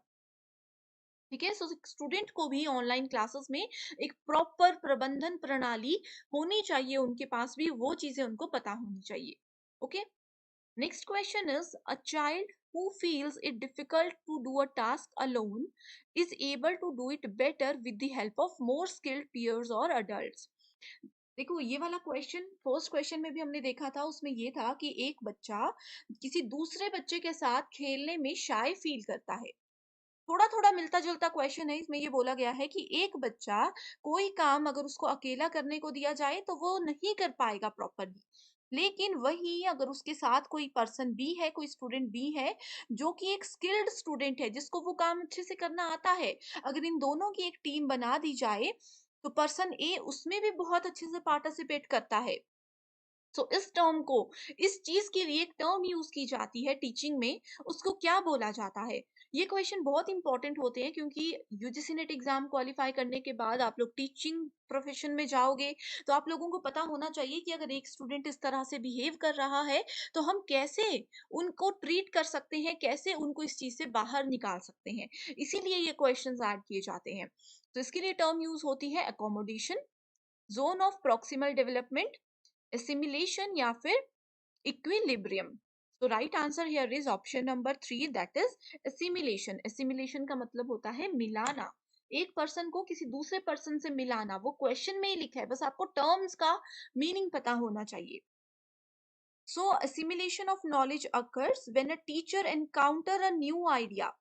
इसमें टीचर का एक बहुत बड़ा रोल होता है, इस चीज को आप लोग याद रख लीजिए, एग्जाम में पूछा जा सकता है। ठीक है, कि सिमुलेशन में टीचर का रोल होता है या नहीं होता है, तो आपको पता होना चाहिए कि इस सिमुलेशन मेथड में टीचर का एक बहुत बड़ा रोल होता है कि कैसे वो अपने आइडियाज को यूज करके इस तरह के शाय स्टूडेंट्स को एक एक्टिव स्टूडेंट्स के साथ बिठाए, सो दैट वो भी उस चीज में पार्टिसिपेट करें एंड उनकी ग्रोथ हो, उनके उनमें इंप्रूवमेंट्स हो।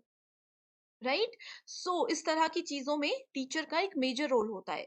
इसका एक एग्जाम्पल आप ये भी ले सकते हो कि एक स्टूडेंट है जिसको आता सब कुछ है, बस वही चीज़ है कि वो शाय फ़ील करता है, अकेले उसमें इतना कॉन्फिडेंस नहीं है कि वो काम करेगा।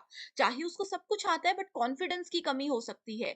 तो वहाँ पे भी हम लोग एसिमिलेशन टेक्नीक को ईज़िली यूज़ कर सकते हैं।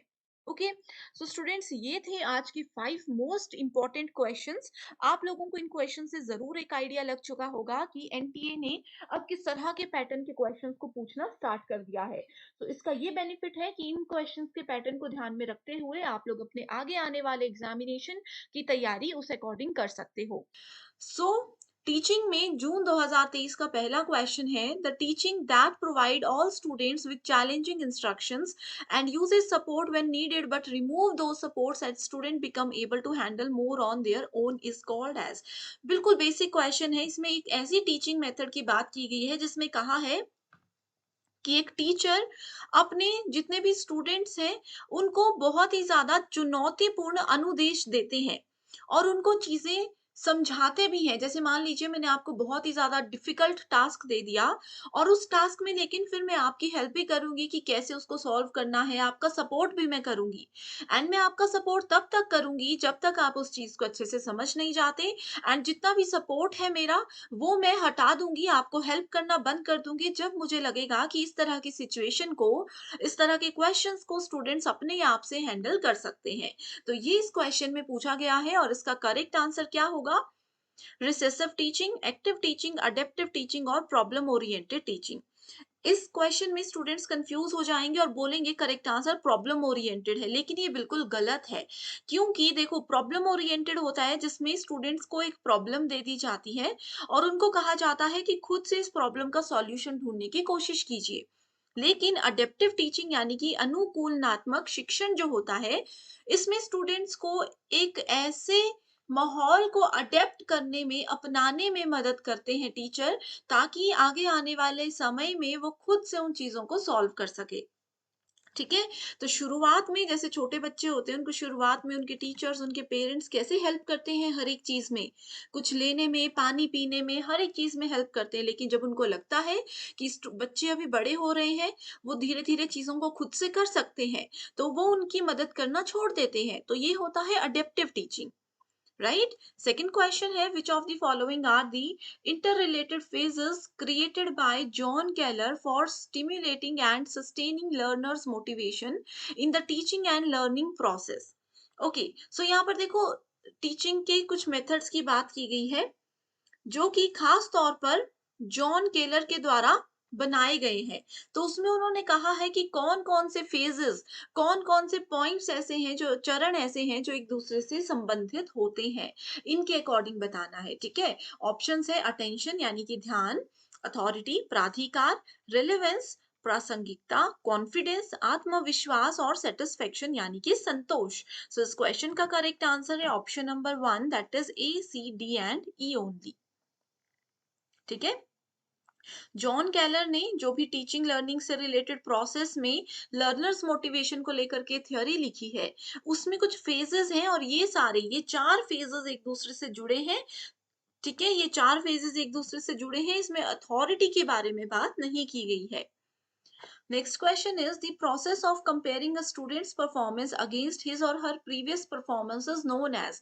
अब देखिए मान लीजिए कि आप लोगों के फाइनल एग्जामिनेशन का जो स्कोर है, ठीक है, आपका जो प्रोसेस है, प्रोग्रेस है, उसको कंपेयर किया जाएगा किससे? आपके मंथली टेस्ट में से या फिर आपके हर 6 महीने में जो एग्जाम हुए थे उसमें से कंपेयर किया जाएगा। तो ये कौन सी असेसमेंट होती है? सो ये होती है स्वमानक आकलन। स्वमानक का मतलब क्या है? स्वमानक, स्व का मतलब होता है अपने आप से। ठीक है? अपने आप की ही चीज़ों को कंपेयर कर रहे हैं। अब जैसे मान लीजिए आप में से कुछ बच्चे शायद ऐसे होंगे जिन्होंने जून 2023 का एग्ज़ामिनेशन भी दिया होगा। कुछ बच्चे ऐसे होंगे जिन्होंने मार्च 2023 का एग्ज़ाम भी दिया होगा। तो आपने क्या किया? अपने प्रीवियस एनालिसिस और अपने प्रोग्रेस को देखकर ही तैयारी की और उसी के बेसिस पे आप आइडिया लगा लोगे कि दिसंबर 2023 एग्ज़ाम के लिए आपकी तैयारी कैसे चल रही है। तो ये क्या है? ये आपने अपने आप से अपना आंकलन किया, अपने प्रीवियस परफॉर्मेंस, अपनी पुरानी जो स्कोर था या पुराना जो आपका रिजल्ट था उससे नए रिजल्ट को कंपेयर करके एनालिसिस किया। नेक्स्ट क्वेश्चन है, ये क्वेश्चन आपका आईसीटी और हायर एजुकेशन के लिए भी कॉमन रहेगा।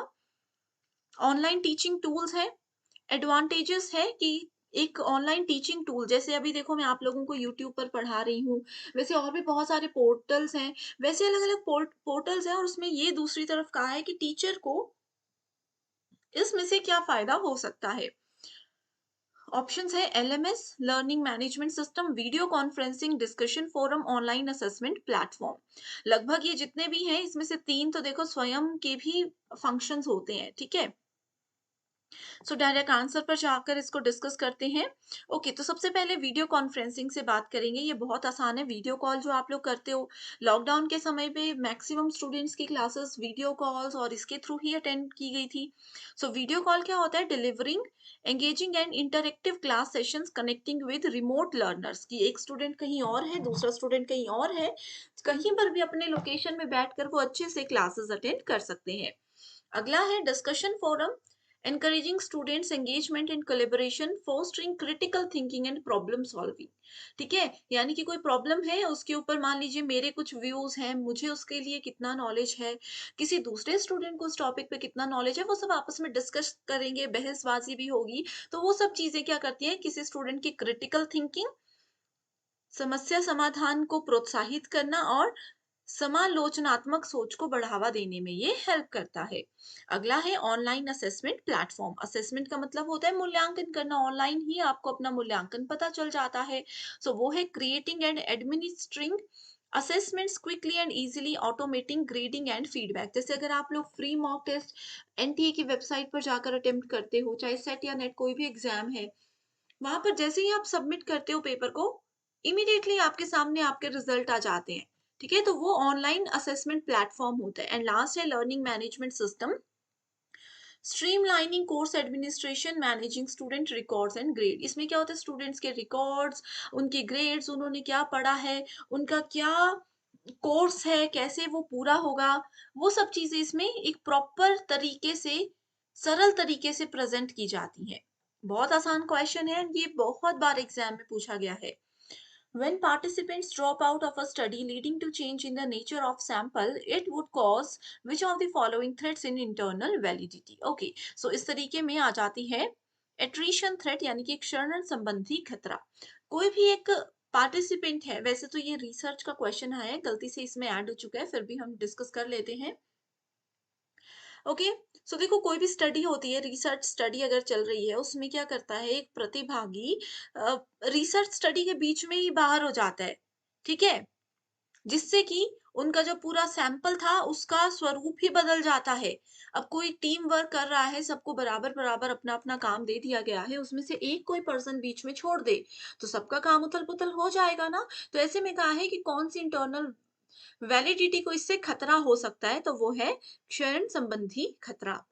अगला है the collaborative learning. Collaborative learning क्या होती है? सहयोगात्मक अधिगम।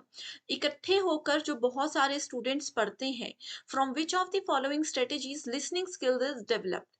ठीक है, सो इकट्ठे बैठकर बच्चे पढ़ रहे हैं, अब उनकी लिसनिंग स्किल्स यानी कि उनकी जो सुनने की शक्ति है उसको डेवलप किया जा सकता है। कौन से तरीके से? Fish bowl, circle of voices, jigsaw strategy या फिर केस स्टडी। सो बहुत आसान क्वेश्चन है, एज इट इज डेफिनेशन दी गई है, that is fish bowl study. So fish bowl में बेसिकली स्टूडेंट्स का कुछ ग्रुप बनाया जाता है। इसमें मीडियम ग्रुप्स भी हो सकते हैं, जैसे 5-6 स्टूडेंट्स के ग्रुप बन सकते हैं, इस तरीके से एक सर्कल में इनको बिठा दिया जाता है। थोड़ा बड़ा ग्रुप भी हो सकता है जिसमें 12-15 स्टूडेंट्स हो सकते हैं, इस तरीके से उनका सर्कल बना दिया जाता है। एंड उनको एक टॉपिक दिया जाता है डिस्कशन के लिए, that is called fish bowl. फिलहाल के लिए काफी है, वैसे तो फिश बाउल में बहुत सी चीजें और भी हैं। अगला क्वेश्चन है, according to Vygotsky, learning occurs through social interaction and collaboration. So Vygotsky के हिसाब से जो भी लर्निंग होती है वो बाहर निकल कर, समाज में निकल कर लोगों से बातचीत करने, उनसे मिलने से बढ़ती है। और दूसरा है, दूसरा भी विगोत्स्की के द्वारा ही कहा गया है कि scaffolding involves providing the student with all of the answers and solution to a problem. उसमें ये कहा गया है कि स्कैफोल्डिंग जो होती है उसकी हेल्प से जितने भी स्टूडेंट्स हैं उनके आगे आप कोई भी प्रॉब्लम दो, कोई भी समस्या उनको दे दो, वो उसका समाधान, उसका सॉल्यूशन ढूंढ कर ही रहते हैं। सो करेक्ट आंसर है हमारे पास option number 3, that is statement 1 absolutely correct है बट स्टेटमेंट 2 इनकरेक्ट है। ओके, सो यहाँ पर एक और सवाल बढ़ता है कि स्कैफोल्डिंग स्ट्रेटेजी होती क्या है टीचिंग में। इसका एक एग्जांपल ये भी हो सकता है कि जो विजुअल लर्नर्स होते हैं, वो किसी भी स्टोरी को समझने में, इमेजिन करने में थोड़ी-सी मुश्किलें उनको आती हैं, क्योंकि वो विजुअलाइज़ नहीं कर पाते चीज़ों को दिए तो ये आता है स्कैफोल्डिंग के अंदर। ओके, नेक्स्ट क्वेश्चन है। अब देखो स्टूडेंट्स, यहाँ पे ना बहुत सी छोटी-छोटी, नई-नई चीज़ें आ रही हैं। अगर आपको डाउट हो रहा है किसी में, क्योंकि एक क्विक रिविजन सेशन है, तो यहाँ पर मैं फटाफट से आंसर और छोटा-सा एक्सप्लेनेशन और ट्रिक बता रही हूँ, ठीक है? अगर आपको उस पर्टिकुलर टॉपिक पर डिटेल्ड वीडियो चाहिए, सब अवेलेबल है, आप बस कमेंट करके बताइए, मैं आपके साथ लिंक शेयर कर दूंगी। ओके, सो नेक्स्ट क्वेश्चन है, portfolio assessment consist of, so it consist of what? So it consists of prohibit collaboration among teachers and students during assessment process। ठीक है, प्रोहिबिट कोलैबोरेशन क्या होता है, जो टीचर और स्टूडेंट्स के बीच में कोलैबोरेशन है, सहयोग है, उसको यहाँ पर अलाउड नहीं किया जाता, खास तौर पे तब जब असेसमेंट चल रही होती है, मूल्यांकन का कार्य चल रहा होता है। दूसरा आ जाता है इसमें addressing the students achievements only. तो उस केस में पोर्टफोलियो असेसमेंट में सिर्फ और सिर्फ स्टूडेंट्स की उपलब्धियों पर ध्यान दिया जाता है, ना कि उनकी गलतियों पर। और अगला है, provide students opportunities to reflect upon feeling about learning, कि वो लर्निंग की भावनाओं को क्या समझते हैं, कैसे उनको फील होता है, ये सब चीज़ों के बारे में यहाँ पर डिस्कस किया जाता है।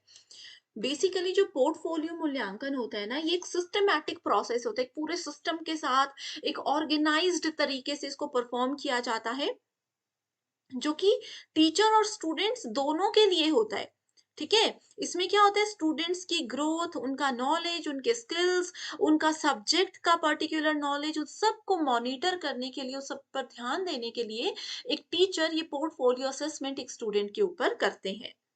ठीक है, अगला क्वेश्चन है, which of the following factors affect learning of learners. तो स्टूडेंट्स की लर्निंग पर क्या प्रभाव पड़ता है, कौन कौन सी चीजें उस पर फर्क डालती है। फैमिली स्ट्रक्चर, कि कितने बड़ा परिवार है, क्या उससे किसी स्टूडेंट की पढ़ाई में फर्क पड़ेगा। सोशियो इकोनॉमिक स्टेटस, की सामाजिक आर्थिक स्थिति उनकी क्या है, गरीब है, अमीर है। कल्चरल बैकग्राउंड, किस संस्कृति, किस समाज से वो आते हैं, या किस स्कूल में वो पढ़ते हैं। तो किस पे डिपेंड करता है, सभी फैक्टर्स इंपॉर्टेंट होते हैं। बहुत बड़ा परिवार होगा, बच्चे हैं, बुजुर्ग हैं, तो पढ़ पाएंगे, नहीं पढ़ पाएंगे। कोई सोशियो इकोनॉमिक स्टेटस, कोई पर्सन अगर गरीब है, नहीं फाइनेंशियली इतने एक्टिव हैं, तो वो क्या बड़े स्कूल में पढ़ कर एक अच्छी एजुकेशन ले पाते, नहीं ले पाते। चाहे उनका बच्चा इंटेलिजेंट भी होगा, बट वो उस लेवल की एजुकेशन नहीं दे पाएंगे। कल्चरल बैकग्राउंड, किस संस्कृति से वो आते हैं। कई लोगों की संस्कृति में आपने देखा होगा, अभी भी ये कहते हैं कि महिलाओं को, लड़कियों को नहीं पढ़ाना चाहिए ज्यादा, तो वो उस बैकग्राउंड से, तो उनकी पढ़ाई में फर्क पड़ेगा। और किस स्कूल में आप पढ़ रहे हो, that is also very important, right.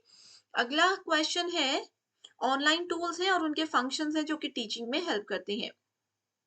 ये भी आईसीटी में कॉमन क्वेश्चन है। एडुपजल, एडपजल, माइंड मिस्टर, गूगल डॉक्स और मेंटीमीटर। अब में भी हो सकता है बहुत स्टूडेंट्स ने नहीं सुनी हो चीजें, लेकिन गूगल डॉक्स तो सबने सुना होता है। सो गूगल डॉक्स क्या है, गूगल डॉक्स बेसिकली ये एक ऑनलाइन, जैसे आप लोग एमएस वर्ड यूज करते हो, वैसे ही ऑनलाइन वर्ड प्रोसेसर है, जिसमें आप फ्री डॉक्यूमेंट्स को क्रिएट कर सकते हो, फ्री स्लाइड्स को क्रिएट कर सकते हो, ड्राइंग, फॉर्म्स, ये सब चीजें इसमें आ जाती है। ठीक है, अब देखो, एड पजल की बात करें, यहीं से आपका क्वेश्चन का आंसर आप लोगों को मिल जाएगा बहुत आसानी से। एड पजल ना, बेसिकली पजल क्या होता है, किसी को कुछ क्वेश्चंस दिए जाते हैं, कुछ घुमा फिरा कर क्वेश्चंस दिए जाते हैं। तो एड पजल एक फ्री असेसमेंट सेंटर टूल है, जो कि टीचर्स और स्टूडेंट्स दोनों को हेल्प करता है to create interactive online videos. ठीक है, इंटरेक्टिव वीडियोस इसमें हम लोग बना सकते हैं। इसमें आप अपने ऑडियो, अपने नोट्स, अपना कमेंट्स, जो भी चीजें हैं वो सब कुछ ऐड कर सकते हो। तो इसी ऑप्शन की मदद से आपको करेक्ट आंसर मिल जाएगा, दैट इज ऑप्शन नंबर 2। ठीक है, edu puzzle, interactive video, mind mister is mind mapping, देखो यहाँ से भी आसानी से ढूंढ सकते थे, है ना।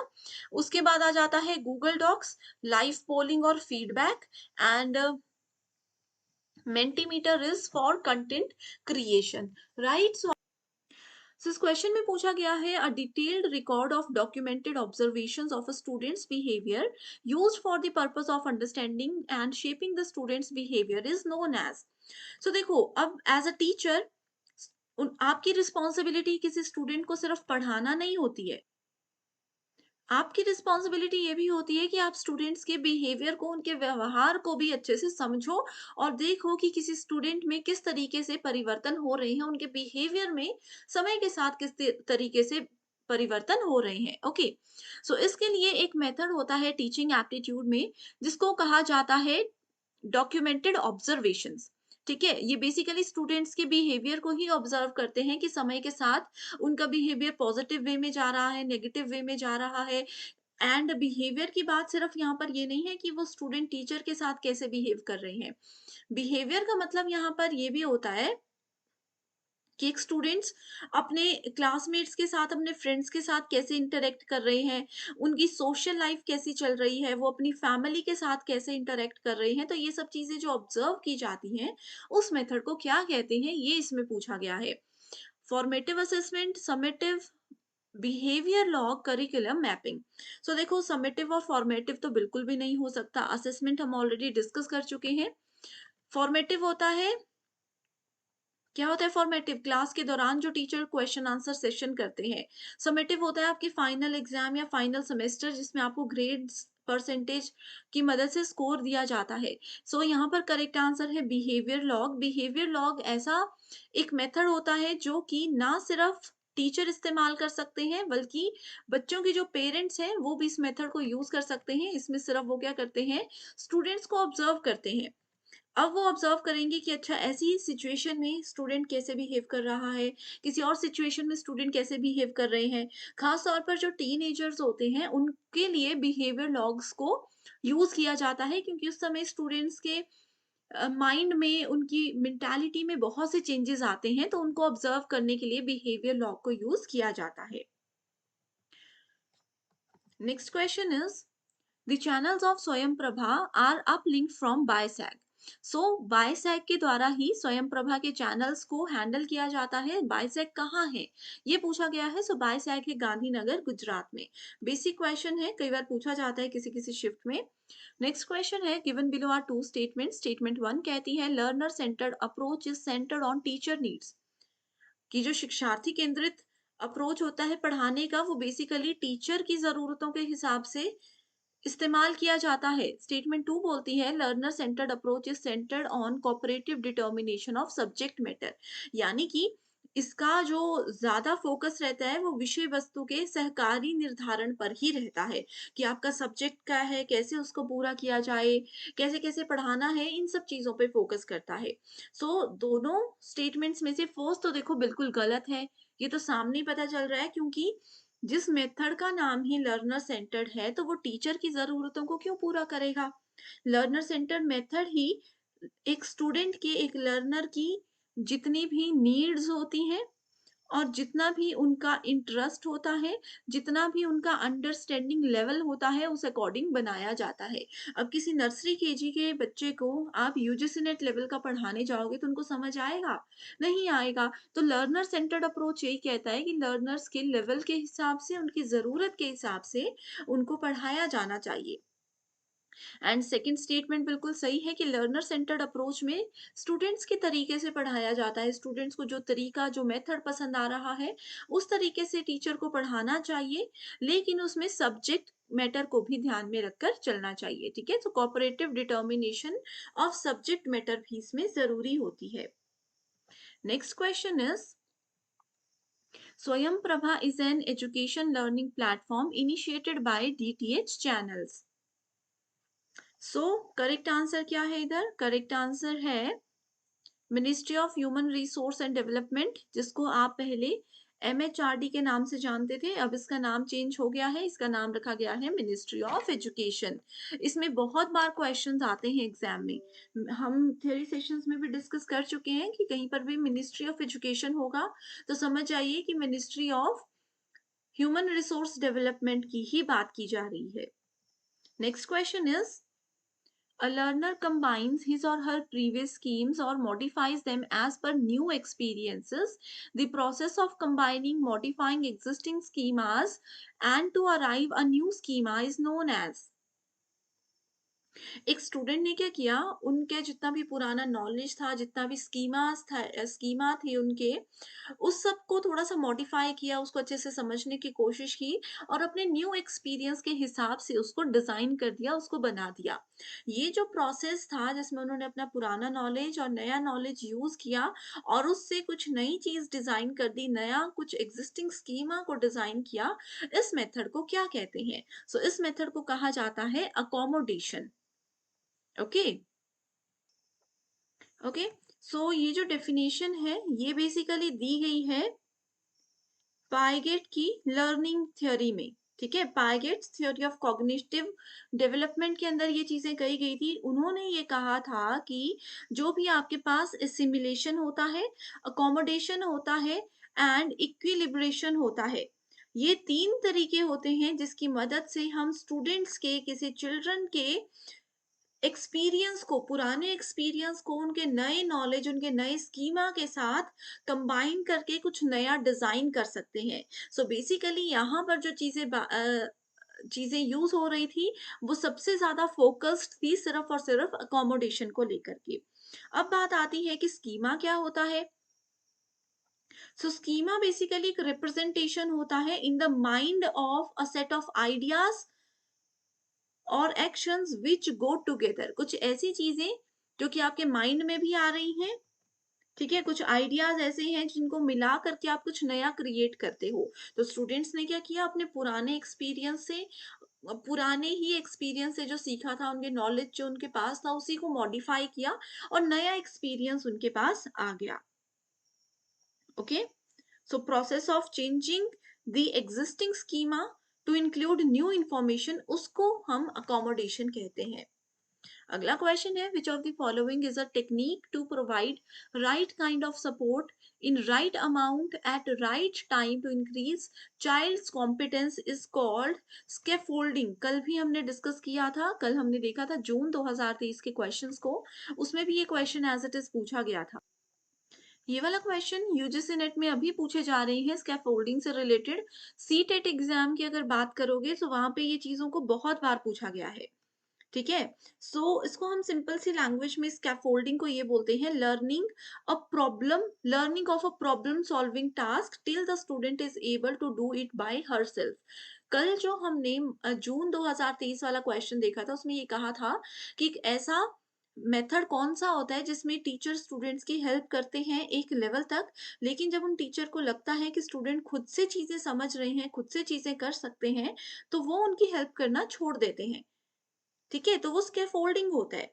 Learning of a problem solving task till the student is able to do it by themself. ये सिर्फ टीचर्स नहीं, ये पेरेंट भी कर सकते हैं।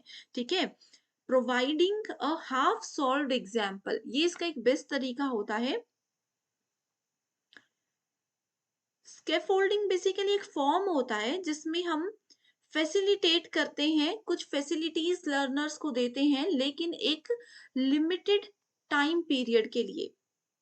इसमें जब बच्चों को सिखाया जाता है तो उनके लिए कुछ प्री प्लान्ड एक्टिविटीज होती हैं जिसकी हेल्प से उनको चीजें सिखाई जाती हैं। उसके बाद टीचर्स की ऑब्जर्वेशन में वो सेम एक्टिविटीज उनको दोहराने को कहा जाता है। फिर 2-3 दिन के बाद या कुछ टाइम के बाद जब टीचर को लगता है या पेरेंट्स को लगता है कि वो खुद से चीजें समझ रहे हैं, सॉल्व कर पा रहे हैं चीजों को, प्रॉब्लम्स को, तो वो उनकी मदद करना छोड़ देते हैं। बहुत आसान क्वेश्चन है, बार बार आता है एग्जाम में। विच of the following statements best describe brainstorming method of teaching. So brainstorming method क्या होता है टीचिंग का। ब्रेनस्टॉर्मिंग मेथड से किसी भी स्टूडेंट की, किसी भी लर्नर की क्रिएटिविटी को हम एनहांस कर सकते हैं। ठीक है, ये मेथड सबसे पुराना और सबसे बेस्ट टेक्नीक मानी जाती है किसी की क्रिएटिव थिंकिंग को बढ़ाने के लिए। कॉम्प्लेक्स और क्रिटिकल प्रॉब्लम्स जो होती हैं, अगर मान लीजिए किसी बच्चे में हमें ये आदत डालनी है कि वो बात-बात पर रोता है, बात-बात पर परेशान हो जाता है, तो उनकी कॉम्प्लेक्स और क्रिटिकल प्रॉब्लम सॉल्विंग एबिलिटीज़ को अगर हम बढ़ाना चाहते हैं, तो ब्रेनस्टॉर्मिंग मेथड उसमें बेस्ट माना जाता है। ठीक है? सो इसका करेक्ट आंसर है production of large number of ideas. Next is which of the following are the main characteristics of learner centred approach, यानी कि शिक्षार्थी केंद्रित उपागम की मुख्य विशेषताएं क्या हैं।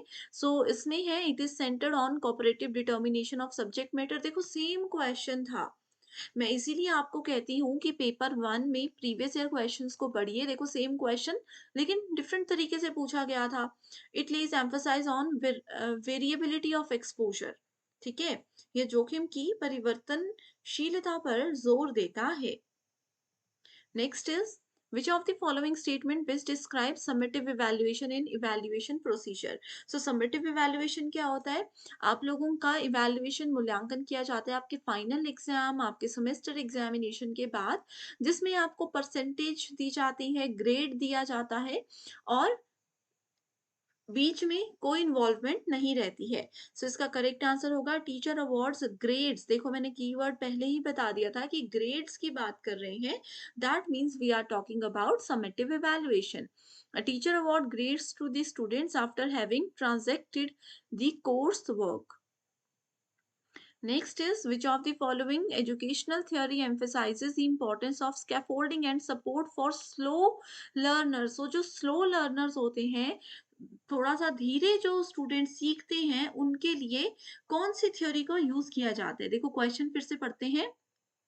Which of the following educational theory emphasizes the importance of scaffolding and support for slow learners। Scaffolding का मतलब हम लोगों ने डिस्कस कर लिया है। इसका करेक्ट आंसर होगा जोन ऑफ प्रॉक्सिमल डेवलपमेंट। अब ये क्या होता है, इसको भी हम डिटेल में डिस्कस करते हैं।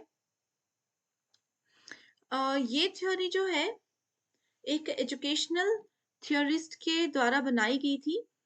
And zone of proximal development, इसको कई बार एग्जाम में पी ZPD के नाम से भी जाना जा सकता है, डायरेक्टली लिखा हो सकता है।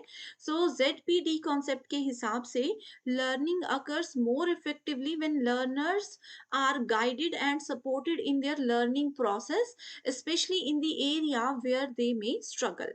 ठीक है, तो इसमें ये क्या जाता है कि ये मेथड बोलती है कि स्टूडेंट सबसे बेस्ट तब सीखते हैं कि जिस जगह पर उनको दिक्कत आ रही है, उस जगह पर उनको अच्छे से गाइड किया जाए, उनको अच्छे से सपोर्ट किया जाए और 1-2 बार उनको अच्छे से मदद की जाए उस तरीके से, उस जगह से बाहर निकलने की, उस प्रॉब्लम से बाहर निकलने की, तो वो आसानी से चीज़ों को समझकर सॉल्व कर सकते हैं। तो ये है zone of proximal development. And thank you so much everyone for watching this session and I wish you all the very best.